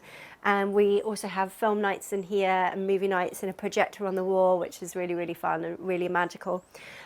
So this was real head scratcher working out how we were going to get 2 double beds in this room, but actually it works out really well, and the fact that we can pull it in and out is really, really cool and special. And then it just dresses itself for the season. It's kind of become a little bit of a canvas as well for my job as a creative director. So as you can see, we've done a bit of a shabby chic theme before, we've done an ethereal theme before, but then we've also done we've got lots of flags in here, so we've done more of a British theme in here before. So it can really change with whatever we're trying to achieve in here. Then from what's on the walls, we've got old cricket bats of my grandparents, bits and bobs that I've picked up from antique shops like this. These are my grandparents and great-grandparents, their correspondence from the First and Second World War on the wall, which is a lovely sort of just personal thing to have. And then everything about this room is about the outside. So there's a lot of texture on the walls. For example, this tongue and groove is new wood, but I knew I wanted it to look a little bit kind of in between an English beach shack and a fishing village shack in Maine, for example. That was the vibe I was going for. So we actually coloured the tongue and groove, the slats first, then whitewashed it, and then sanded it and rubbed it down. So you kind of get the idea or the feeling that all these slats are from different parts, different places, they're antique, and they're just sort of higgledy-piggledy put together, which I think creates that kind of like rustic feel in here. And then this is my desk space, which I adore writing in the summer, because I've got the window here that opens out into the incredible view out onto this beautiful parkland, which is just absolutely stunning. And it's just really romantic in here and very inspiring to work on this desk and in this environment. This was an additional idea after the sort of concept of the treehouse got a little bit bigger. The idea of having sundowners out on the deck just felt absolutely right. And so we have a set of chairs that we can sit out. We also barbecue out here, which is really fun. And then, as you can see, like, I cannot imagine a better view to look out on. It's just absolutely a wonderful space to be able to look out on in the summer, as well as right now when we're all bunged up in our coats. But I love having the deck out here. And then, of course, this is a treehouse. It is for the children, not just me. So we've got this amazing walkway down to the old willow tree, and there's all sorts of playthings for the kids down here. So come and follow me and have a look. So there's a rope climb here, fireman's pole over here, and a climbing wall that the kids can come up. And from here, we've got this tunnel slide, which provides endless amounts of fun. And finally, we've got a beautiful swing overlooking the view, which is amazing. So yeah, it's pretty magical, and we love being in here. We spend a lot of time here in the summer. My personal style when it comes to design is very eclectic. I like textures and colours and lots of things. It's very sort of lived in feel. So we didn't do that initially. I think really you can only achieve that by actually living in a house over a number of years. So take this room, for example. This room, we have just recently added panelling, but it's full of greenery, outside in, but also textures. So there's, sheepskin, there's kilim, and there's sort of soft furnishings as well. So it all feels very lived in. I find beautiful things, and then when I see something, I'm just like, okay, that belongs in that room. I think just more is more for me.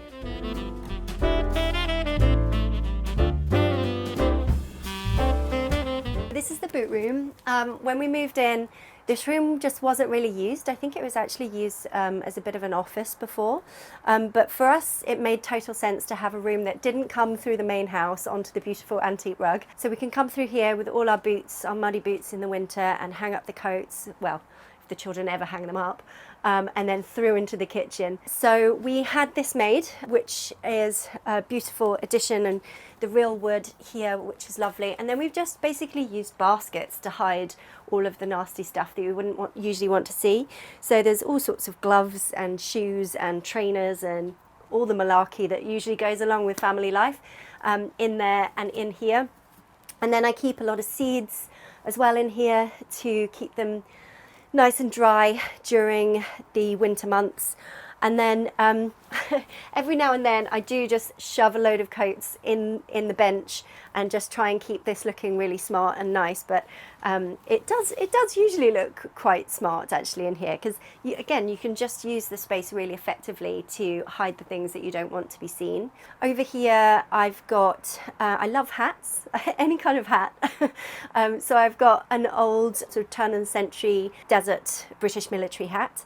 And then we've done this huge wreath this year, which looks amazing in here, just to create a little bit more festive feel.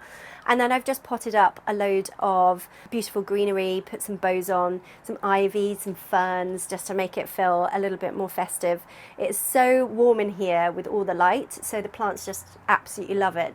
In the spring, it's basically like a greenhouse because we don't have a greenhouse, so we've basically just got plants growing everywhere. During lockdown, I think we had 4 tomato plants in here, which was quite fun. And then this is one of my favourite finds that I've ever found at an antiques fair, which is an old grape picker's basket. So on the other side, there's 2 straps, and the grape pickers would put those straps on and the basket would be on their back, and as they'd pick, they'd just throw the grapes into the basket. And I filled it with these faux hydrangeas, but I love it. I think it's a really lovely addition.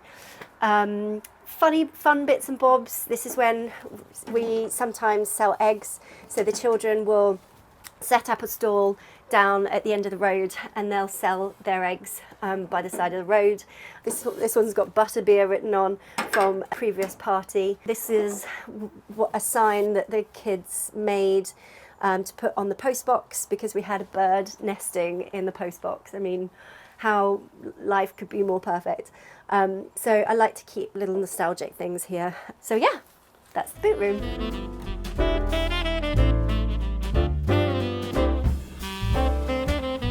Welcome to our bedroom, and this has got to be said, it's a ginormous bedroom, and it is such a lovely, lovely space. It can feel really romantic and calming. So the bed is from a company called Feather and Black. It's not antique because you can't find super kings in antique, basically. Even though I'm 5'2", I like my space in the bed. So it's antique looking, beautiful rattan curved at the sides, which I love. I love using antique linen with new linen in the bed just to sort of like add a bit of nostalgia and texture, and sort of sateen pillows and fabric, which is always really lovely, and obviously a really nice throw to go on your bed, just changes the colour as well. The lamps are antique, again I think from eBay. And these beautiful silk pleated lampshades just go perfectly with the sort of colour coordination that I've got in here. I just love this feeling. It's very inspired by Cora's bedroom in Downton Abbey, actually. The feeling of lace, but also this sort of champagne-y peach colour, as well as like the thicker velvet, just feels like really decadent. This beautiful bobbin piece is again from Relic Interiors, and a beautiful piece to end the bed. On here I've put a rattan tray as well as my favourite interiors books, and just added a couple of stockings for Christmas. There's not many bedrooms that have a sitting room in, but this one does. This was my first purchase ever of the house, and we had nowhere specific to put it. I just found it and I was like, that needs to be here. It's got the original beautiful velvet seat covers, and the rattan is in pretty good nick actually. There's a couple of areas where it needs repairing, but you know, you can cover that with a cushion. And then I love decorating anything with books and shells and or everything like that in the coffee table. And we've got some paper whites here in an old antique French soup dish, which is quite fun. Just adds a little bit of outside in again. These curtains, I suppose, are a relatively temporary measure in the fact that they're not lined, which bothers my husband no end in the summer. But they are vintage Colfax and Fowler. They're a beautiful curtain, and they have got this sort of floral rose display as well as the stripe, which I absolutely love stripes and florals together. So it was a no-brainer when I found those on eBay, and managing to get a set of 3 as well was particularly difficult, so I was really lucky to get these for a really good price. So until necessity makes us change them, they're fine as they are. And then on the floor we've got a beautiful antique rug again, and this one here which I added, which is very different. It's sort of a Uzbek kind of rug, which just adds a little bit of fun pop, and always nice to have something that leads you into a bed, I think. So I really, really like this one, and just that kind of pop of colour in here rather than the muted green. I always like to have a vista of spaces. So when you're looking at a corner, I feel like you should see a vista of a space. And this is one of my favourites. This is a arrangement that I made many, many years ago now. And it's basically just dried stuff shoved in a vase. But it just gets brought out every autumn and winter and into spring because it is just so textural and fun and just joyous. There's all sorts in there. So highly recommend just grabbing a load of sticks and putting them in a vase and seeing what they look like. I feel like it's just a really fun way to add height to a room. And then this beautiful burr walnut chest of drawers. Again, eBay, I think. But there's so many things that people don't want. It's amazing. One man's treasure is another man's rubbish. So this is a beautiful addition. And then my Klimt print of this beautiful whimsical girl. I always feel as though she's got something really interesting to say, which I love, that being offset. This is my bedside table. The bedside tables are from ochre. They aren't antique, but they look antique. So it's old mottled gold and then the mottled mirror glass on 2 tiers. And it's just kind of full of the things that I love around me. So got loads of magazines and loads of lovely interiors books, if I ever have the time to sit in bed and read them. And then I also really like making those kind of mundane everyday rituals even more beautiful. And so I've got little pots of crystal and cut glass and silver, which I basically use as my nighttime routine. So in here I've got my little cotton pads to take my makeup off. I've got my makeup remover in here. I've got some vitamins in here.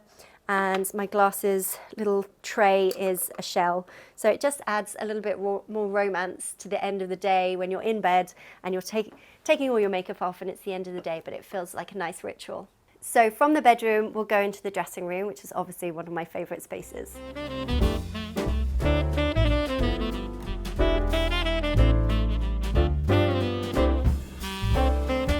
This space used to be 2 bathrooms, so half of it was a very small ensuite and half of it was a small bathroom that had no natural light, so that just didn't feel right. So we're not moving, so we removed one of those bathrooms and just created this amazing space for basically all my dresses. Now, as you can see, it's a very sloping ceiling here. So to maximise the space, this slopes down, but actually at the back, you've got some added extra space where we put suitcases and boxes that we're not using. I think that's my wedding dress, for example. So that's very, very useful use of space in there. Recently, we added this floral willow wallpaper, and we've added it on the ceiling as well, which is basically sort of cocoons you. It feels very much very romantic. It feels like the outside in again. And I really love hats and I love collecting hats. And so I've got a few of the hats that I own up here, and a mask that we had in Verona, and this beautiful antique standing mirror, which is one of my favourite items that I was looking for years and finally found one, and I think it's perfect in here. So I've got all my shoes here lined up, and I've also got my old point shoes, which I like to remember days when I could do things that I can't do now. And this is also my old tutu from when I was younger, and it just feels very romantic, feels very ethereal. And these are my wings from my 40th birthday party, so I can look out here as the ducks go quacking past and do my makeup and get ready for the day. It is a very, very special room to me, and I feel like I get the evening sun here as well, so it feels a really, really nice space to be. I actually have started working in here as well, which again, just imagine your laptop here and then looking out onto the fields beyond. It is just a really, really nice space.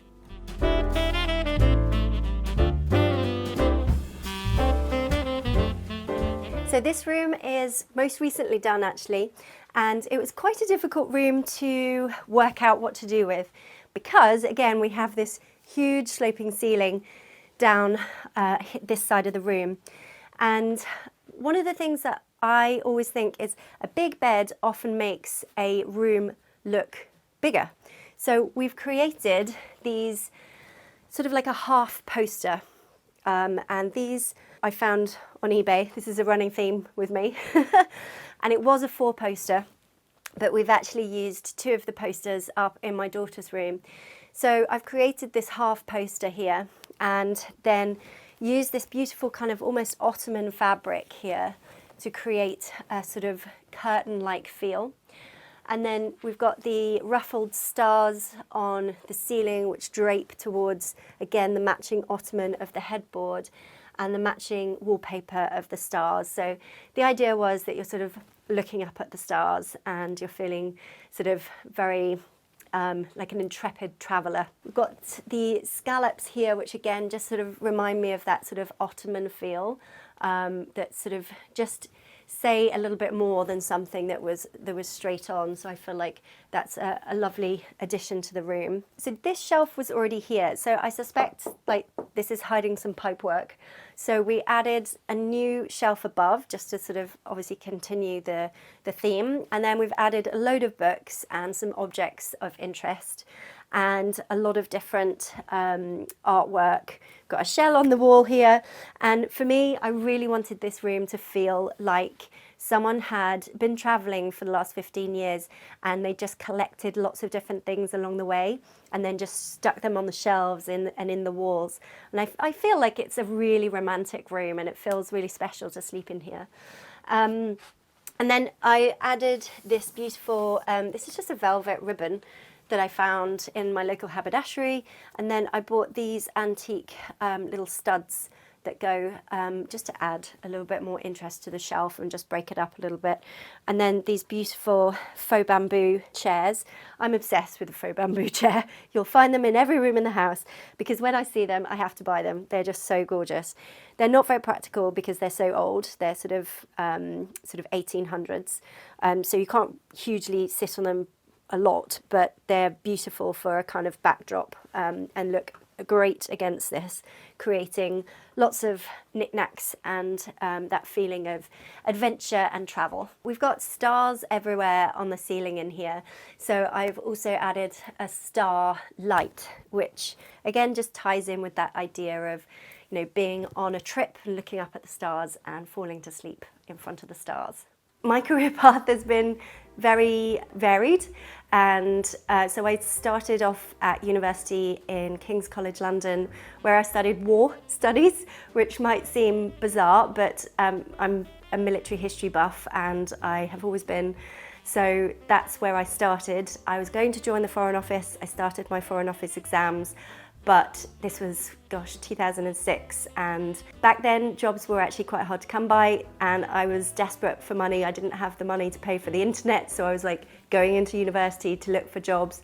So I ended up in a sales role, which I started doing really well in, and then, you know, young, I was like, okay, this is quite nice. And I managed to buy my first house when I was 21, which in London back then was amazing. And so I just carried on in that vein. And I was in London for, I think, 13 years, and I was 18 years in sales. And then most recently, I have moved into design and styling and content creation and creative direction.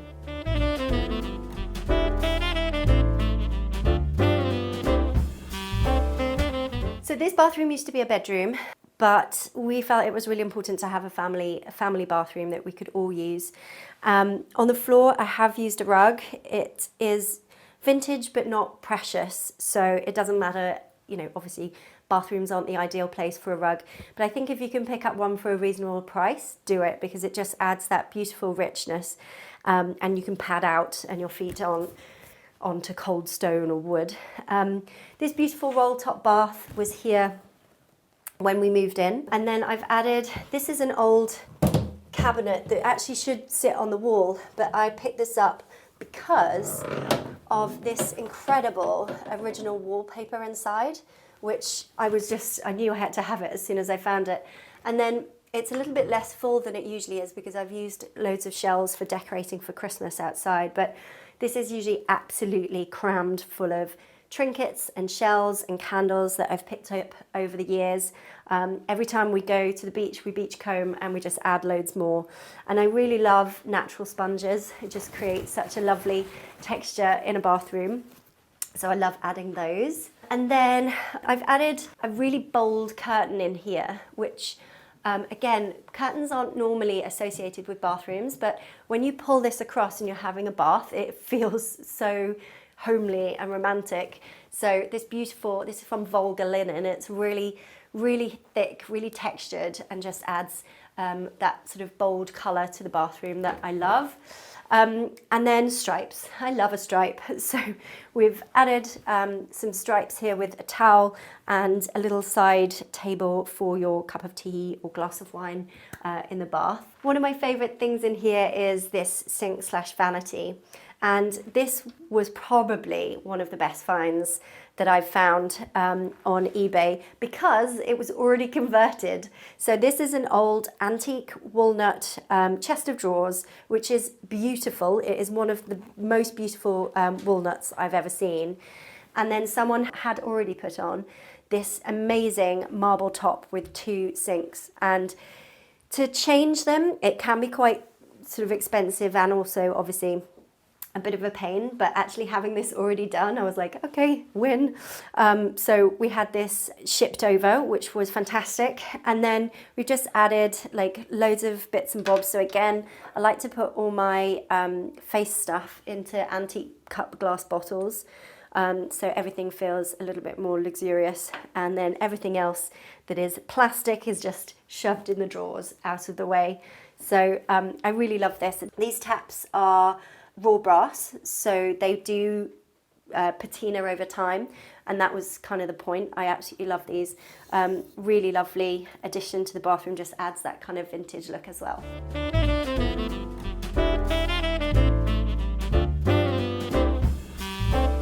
Welcome to one of the kids' bedrooms. This room was probably also one of the biggest transitions in the house because originally this just had one big double bed in, and as you can see, the space just wouldn't really work for that because of the double-sided sloping on each side. So what we wanted to create was basically a sleepover room. So we've got 3 bunks, 3 cabin beds, and then we've also got a reading nook, which is really lovely.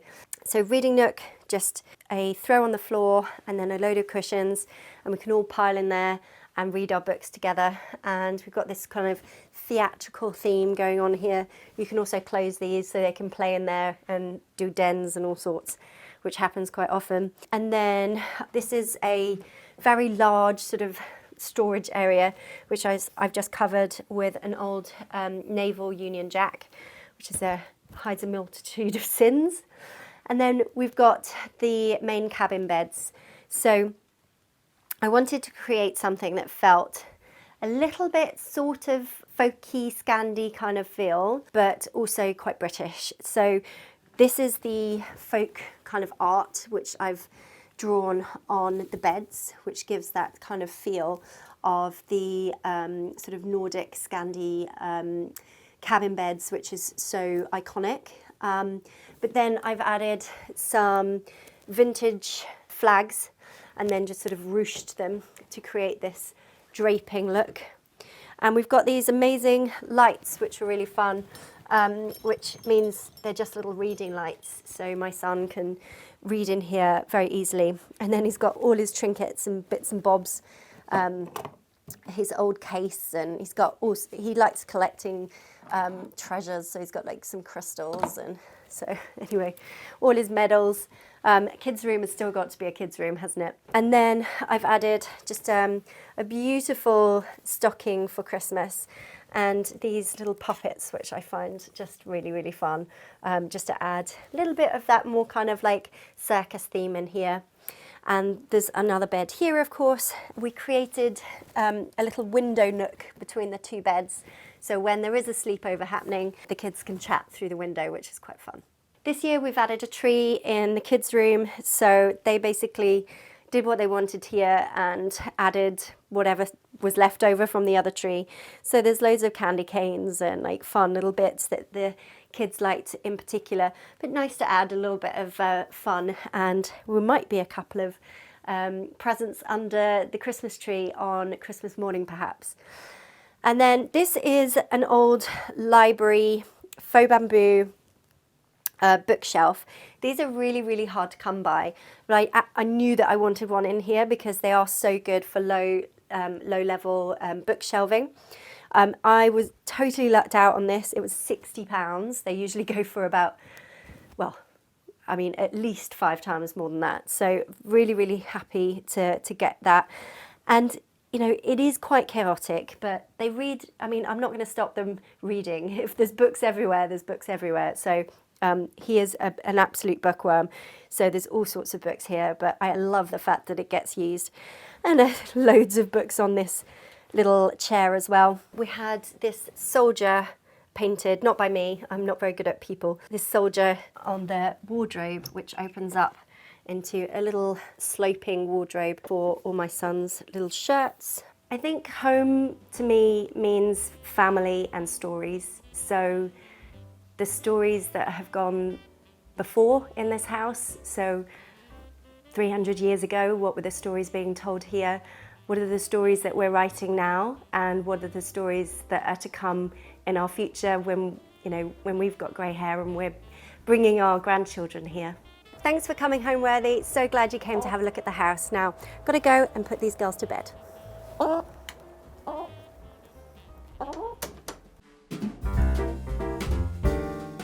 We're in the heart of the beautiful English countryside, visiting the incredible stately home of wallpaper designer Mia Reay. This estate is filled with generations of family history, including some remarkable heirlooms.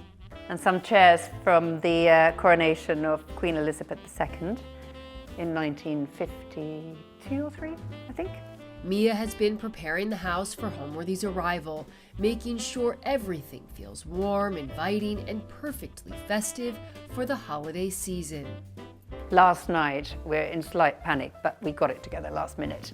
As we explore the rooms, we're surrounded by her signature wallpapers, luxurious fabrics, and carefully curated Christmas decor, a true reflection of her creative world. Even the Christmas decorations, a lot of it, we've sort of, the only thing the team trusted me with this year was tying bows. So, for example, I was tying bows with all sorts of, you know, for berries and for the Christmas trees, and it's just a very simple look, but it's quite a natural, lovely look. To watch Mia's episode ad-free, scan the QR code or go to homeworthyplus.com to join. Welcome, Homeworthy. I'm Mia Reay, and I'd love to invite you to have a look at our very English Christmas decorations and festive feeling for the season. Come on in.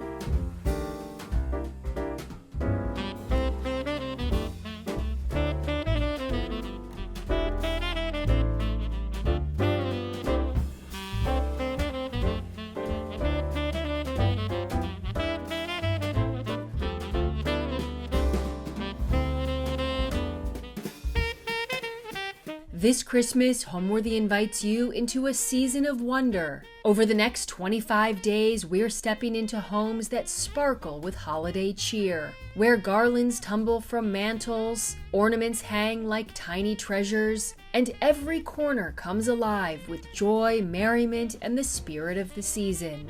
And I don't know how many ornaments are on the tree. Last year I got 1,400 on, and they were made all over the world. There were ones made in America, Poland, Italy, Japan, just a wide variety, and I love them all. We'll visit homes where traditions are cherished, where beauty is made by hand, and where rituals become memories that last a lifetime. We make about 400 of these rolls every year, and on Christmas Eve, our family delivers them to certain families within the area, and our kids get to participate in choosing who gets them? From quiet moments by the fire to happy gatherings around the table, we're celebrating the way the holidays transform our spaces and fill them with magic. We do quite a dressy table because it's Christmas and it's a party and you want it to feel special, but you also, it's nice to make the table a little bit kind of imperfect, a little bit higgledy-piggledy. I want people to feel at a party in my home as if they're kind of wearing a ball gown but going barefoot. You know, it's that kind of high-low moment, the kind of specialness, but also the coziness of being really comfortable.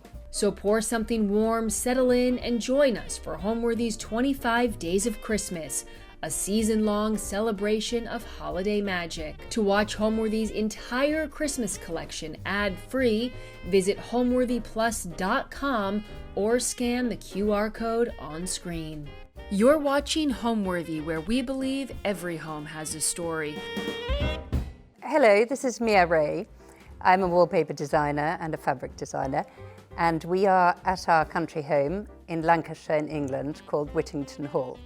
So my personal style is all about timelessness. So when I make wallpaper designs or fabric designs or any designs, it's got to be a design that stays and doesn't date. So I like going to a room where you can take a photo of it and it'll still look good in 100 years' time.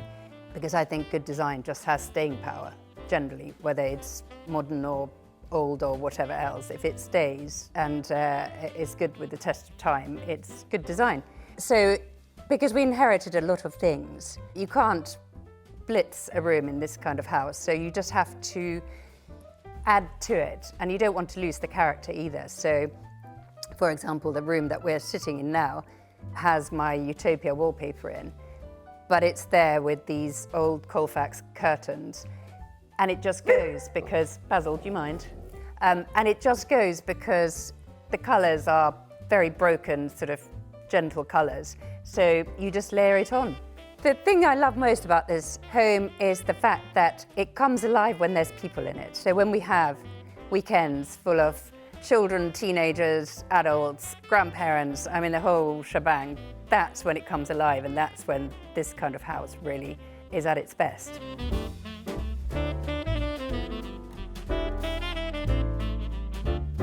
So we are in the White Drawing Room, where we normally come after dinner to have some chocolates or tea or drinks. Incredibly comfortable room where you can chat and relax. And I guess the things to mention here are the wonderful 18th century bowls here with the crest of the Mackays. My husband is the clan chief for the Mackays, Scottish clan chief. And so there's a lot of Mackay things around, and that is the crest. And then here we have the bridge corner, of course, lovely to play around before dinner, after dinner, whatever. But just again, very comfortable seats. So a lot of bridge tables don't have very comfortable seats, but those are, which makes it wonderful to sit at. And a marble fireplace. Oh, our Christmas tree. Again, very natural decorations from the woods, from our own woods, and smells delicious. And all the decorations are very sort of, I guess, Nordic Scandinavian finish. So very, very simple, bit of berries, a bit of sort of wooden bowls and ribbons, and the Scandinavian piglet at the bottom, but we haven't really got to the present bit yet. And all of these grown in our own greenhouse, as are the Christmas cacti. I adore textiles, and there's old embroidered cushions here which have been around for a long time, but my favourites are all the old Susanese or Susanese, however you want to pronounce them, but the sort of beautiful Uzbek hand-embroidered antique fabrics. I absolutely adore them, and there's another one over there. Because I am Finnish, and we actually, and most of Europe, as I think does the royal family too, they celebrate on the evening of 24th. So we don't do presents in the morning. We do them after dinner or just before dinner on the Christmas Eve. So this is all sort of dark and cozy with Christmas lights on, and that's when we do the opening of the presents with a glass of champagne. So there's some fun pictures of my husband's grandparents here from the coronation of Queen Elizabeth, I think it must be. Oh no, these might even be from an earlier coronation. But they are rather wonderful with the coronation robes, which we still have in the house, but they're now so moth-eaten that there's actually more holes than there is coronation robes left. But they are rather wonderful. I'm originally from Finland. I was born in Finland. And of course, Finland is the home of Father Christmas. So Christmas has always been important in terms of just making it feel very Christmassy and having the real Christmas trees around. I think we've got 6 in the house at the moment, which would be fun. I'll show you around those. But so it's just creating this atmosphere. And for me, it's all about creating an atmosphere where family can come together and friends can come together and feel festive. Next, we move into the Green Hall, a central gathering spot where everyone comes together before dinner, enjoys a drink, or relaxes by the fire.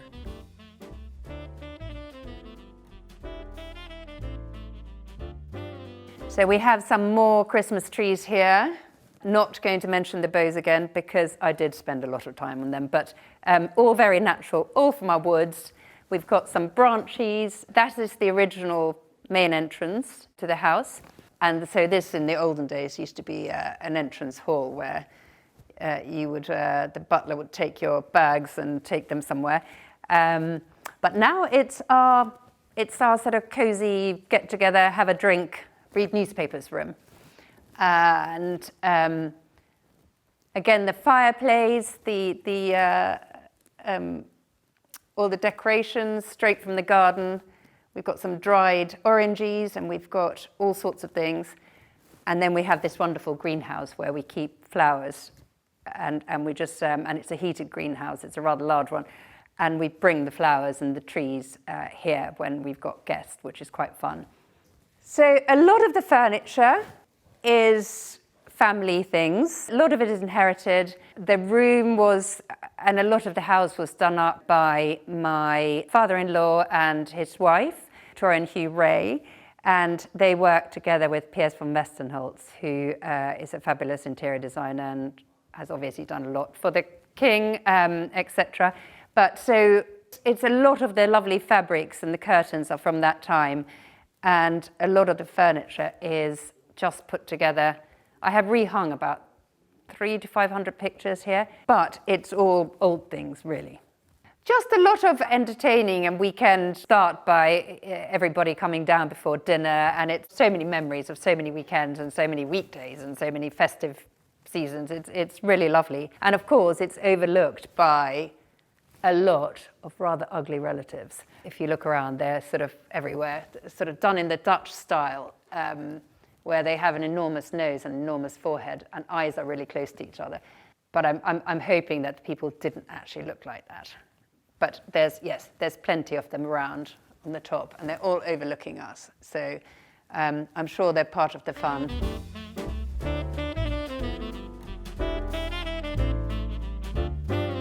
So here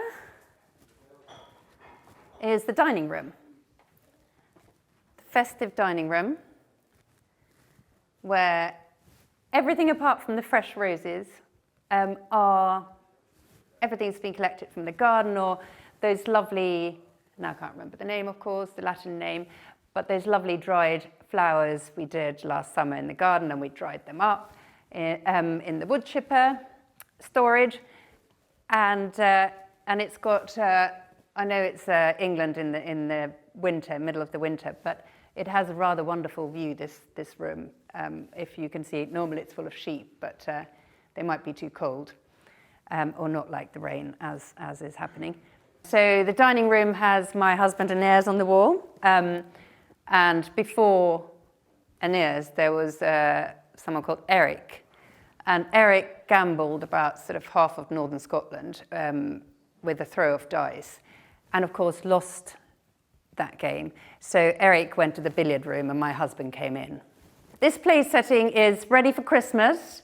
We have a whole load of us. We've got the children, the smaller children and the teenagers, and my parents coming, and a few friends. So we're sort of ready to go.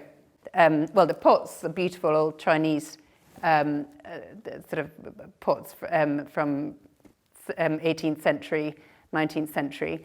But the fireplace is the original when the house was built, and I'm not sure I can tell you anything more about it, I'm afraid. So yes, there are a few Christmas trees cut from the woods. Bows, I might add, is my Christmas that was my handcraft from last night. I was given the job to do a lot of bows.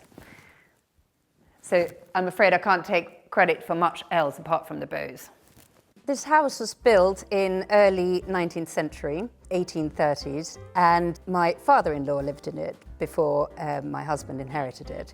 So there is a lot of family stuff around that's been around for hundreds of years, and a lot of wonky lampshades and wonky candles and wonky everything, but it's a great fun place to live in.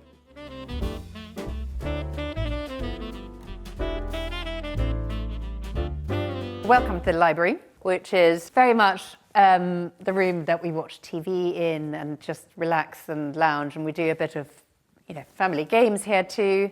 And this is the room where the wallpaper started. So I was sitting here a few years back, and it was specialist painted in the 60s or 70s by someone probably on something else apart from Coca-Cola, because it was beautifully painted, but it was the most depressing colour. And I sat here for about 10 years thinking, what shall I do with this room? And then I thought, well, how hard can it be to make wallpaper? So I started finding out everything about wallpaper making and became rather obsessed. And so this room was the inspiration to making wallpaper, and I really made it for this room with my amazing creative partner, Graham. And then that's when the whole thing started. Friends were asking if they could have some, and I thought, well, actually, this is the most brilliant outlet for the creative things. And so this room has a lot of special meaning for me, because it's almost like bringing the outside in, and it just feels like there's no window, especially in the summer, between inside and out. And this fireplace here came from the family castle in Holland, and it's 18th century, with the old Delft tiles from Holland underneath it too, which I painted with Graham. And it actually has about 4 different shades of grey, but it just probably looks like one shade of grey. But it's a wonderful piece. So this is our 6th Christmas tree this year. And again, it's just very natural, with berries and bells and a little twinkly lights and pine kernels and an owl at the top. Rather like owls, if you can see it. And again, the garlands at the top. I was up on the ladder last night putting up the bows again, but they look rather festive and wonderful. All from the garden and all handmade. So what's quite nice when one designs anything at home, be it festive or not, but it's the colours. So if they're broken colours, if they're mixed colours, they just go together. You don't need to worry about which colours you necessarily layer up, etc. So for example here, those curtains are very old Colfax and Fowler curtains, and they go beautifully together with the Utopia wallpaper, not because they were planned to do so, but just because they're very similar colours and they're broken colours, and they just blend. And a lot of people think that it's the same sort of material or fabric, but it's completely not. It's just the soft colours. I wanted to go to fine art school, and I got into Cambridge, and my parents said, well, you should really go to Cambridge instead of fine art school. So I did, and I ended up in a completely different trajectory to what I actually was planning, which was being an accountant and being a banker and all sorts of things. Anyway, then ended up doing marketing for luxury goods companies like Hermès and Aspre & Garrard, and then I headed marketing for Selfridges department stores, and then had lots of children at a little bit of an older age, and quite quickly, so I lost the plot for about 15 years, and then went back into the art after that, which was wonderful, because it was only when I started designing wallpaper, which actually the idea came about in this room. My completely random career path made sense the first time, so the finance and the marketing and the creative bit. So I never stopped painting since I was 12, but just not in the formal way, so didn't have formal education in that. But it's, yes, my current work just brings it all back together.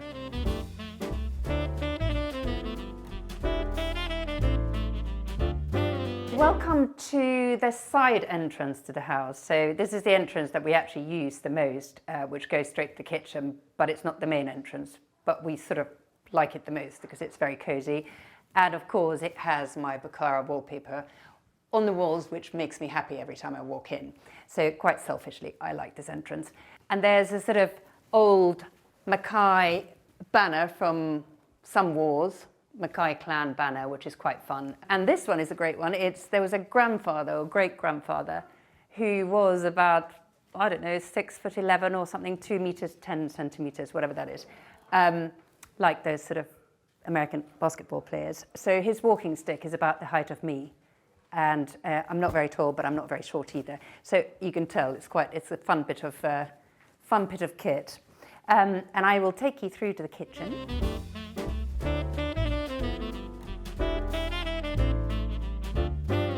The kitchen, as always, is where it all happens. As you can see, I did sort of say, let's tidy up, but it didn't quite happen. But fun things to talk about here is those wonderful plates around the kitchen here. They came from the family castle in Holland. And during the Second World War, the Nazis took over the castle as their base.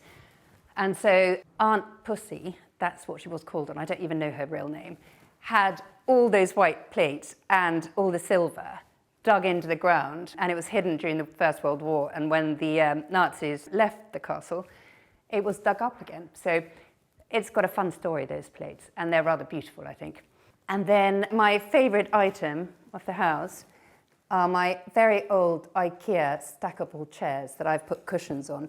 The most comfortable kitchen chairs you could ever get. So this house has rather a lot of rooms and bedrooms and everything, but this tiny little snug here, which has 3 chairs in it, is the one that everyone argues about, who's going to get those 3 armchairs. And it is the smallest little TV room, but this is where we all hang out, which is rather ridiculous. And this has my little wallpaper pattern called linen stamp on it too. So I rather like this little room.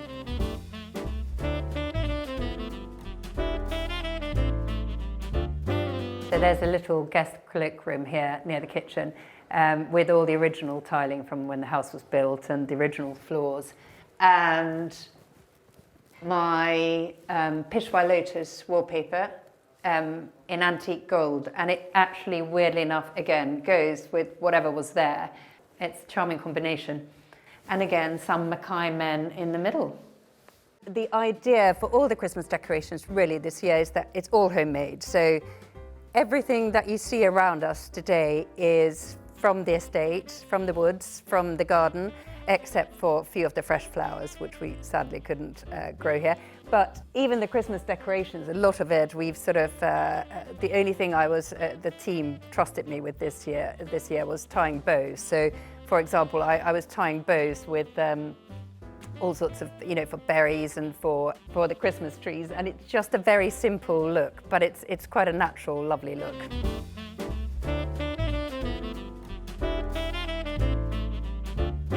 This is the main hallway, and there we have the birds of paradise flowers, which we thought would be quite a mad addition to Christmas, but it ties in with all the orange things.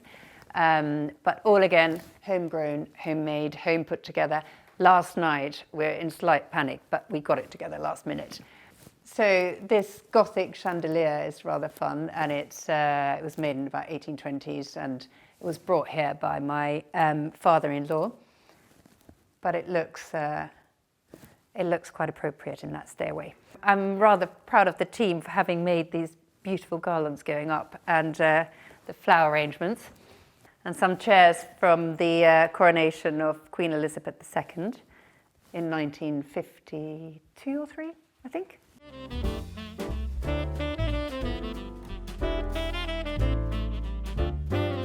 So let's come on through. Now please don't fall on the steps.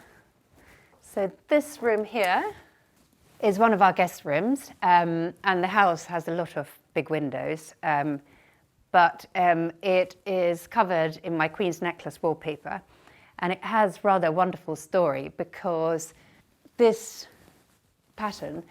Graham, who I paint with and who's my creative partner in crime, he was given a piece of fabric by John Fowler of Colfax and Fowler, and the fabric was that pattern. It was navy blue, and it was printed in the 1780s, just before the French Revolution, and it depicts this immensely valuable diamond necklace that Queen Marie Antoinette was trying to procure herself before she had her head chopped off before the French Revolution. So it was actually sort of printed to tell a story. And then Alexander Dumas, who wrote Three Musketeers, etc., wrote a book about this whole thing called The Queen's Necklace Affair.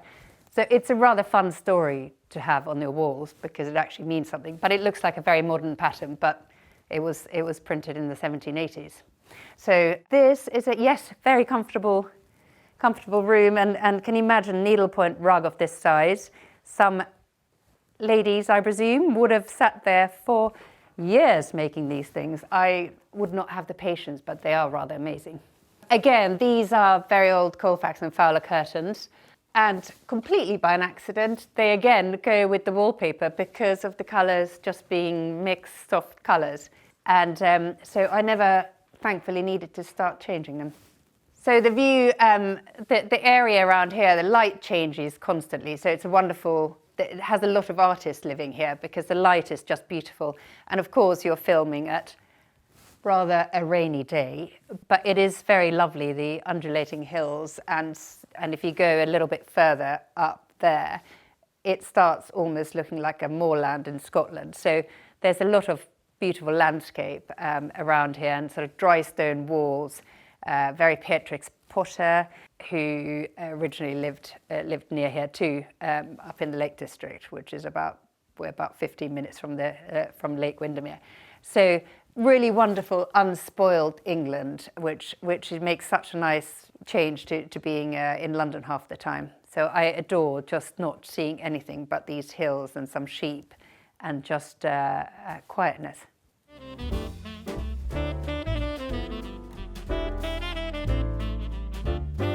So this room has my Besler iris on the wall. It's one of the hardest colours to get right because that kind of, I call it tobacco, this colour, but it either comes out too orange or too red or too yellow. It's a rather difficult colour to get right, but it is very calming when you're with it and when you live with it.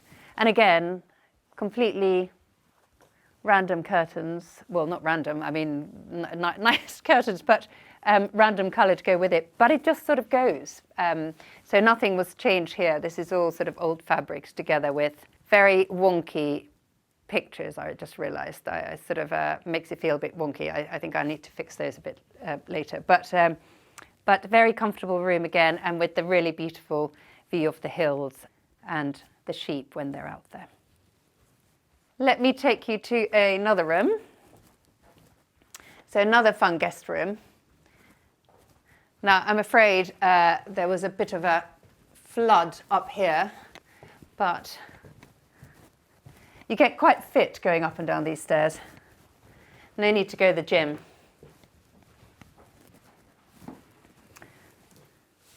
So here is here's our wallpaper again, and it's little Scottish men going to the 30-year war. So it's a rather charming little pattern. Good for corridors or libraries or children's rooms or studies or whatever. And here, this is a fun guest room, and it's just, we're having a visit here because it's a great optical illusion what you can do with just wallpaper in the ceiling, for example. So this is what we call the tent room. But coming in, it's wonderful because it feels like when you're lying here, it feels like you are actually looking at a tent. But anyway, and it makes the room very cozy, and it makes it special because it was just a very square room beforehand. And again, here, old Colfax curtains put together, well, not put together, they were here, but they just sort of go with our Pico stripe wallpaper. Not, it was, again, accidental match, but those are quite often the best. So the sort of imperfection makes perfection, if that makes sense.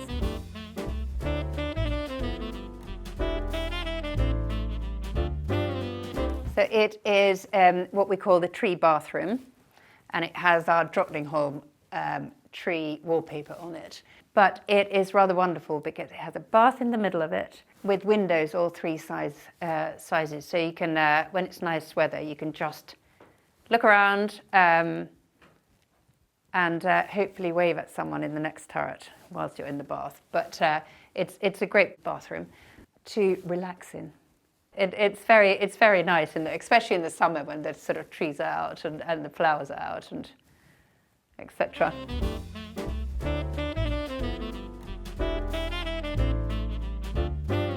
So welcome to the billiard room, where there's a lot of teenage games, or sometimes the adults get dragged into playing Frida. I don't know whether anyone knows that, but it's a silly game around the pool table, which normally gets played post-dinner, and it's very silly. But it's a very sort of teenager hangout room, as you can tell, because there's my son's sort of gym weights on the floor, and it's always a mess, and there's a violin that no one's played for at least 10 years. And of course, there's a lot of relatives again everywhere. And this one is, he was called Alexander Mackay, and he is wearing the Mackay tartan. I was putting up some pictures here, and I put that up there, and my children looked at me and said, "Mum, why is there not like a cool plasma screen there? I can't bear another relative." So anyway, I got my way, and there was not going to be a big plasma screen here, and now they're sort of okay with it, but it took quite a while. And here we have the naughty Eric, who I talked about in the dining room, who gambled. Now, I can't remember how many 100,000 hectares of land in Scotland, but it was quite ridiculous, playing with the Duke of Sutherland. So Eric has come to the corner in the billiard room, and he will probably stay there. I think for someone like me who's lived in lots of different countries when I was growing up, etc., home is particularly important because it's the sort of base that you come back to, and it's the base where all the children can come back to, and my parents and everyone else. So it is really home is where family and friends gather, and that's I guess the most important thing for everybody, and the dogs and whoever else is around. But yeah, it's just getting family together and getting friends together and having a lovely time. Thank you so much for coming to have a tour of Whittington Hall. It was fabulous having you here, and I am wishing you all an amazing festive season and happy holidays. Bye. Thanks for watching. Be sure to go to homeworthy.com for exclusive content, shopping guides, and so much more.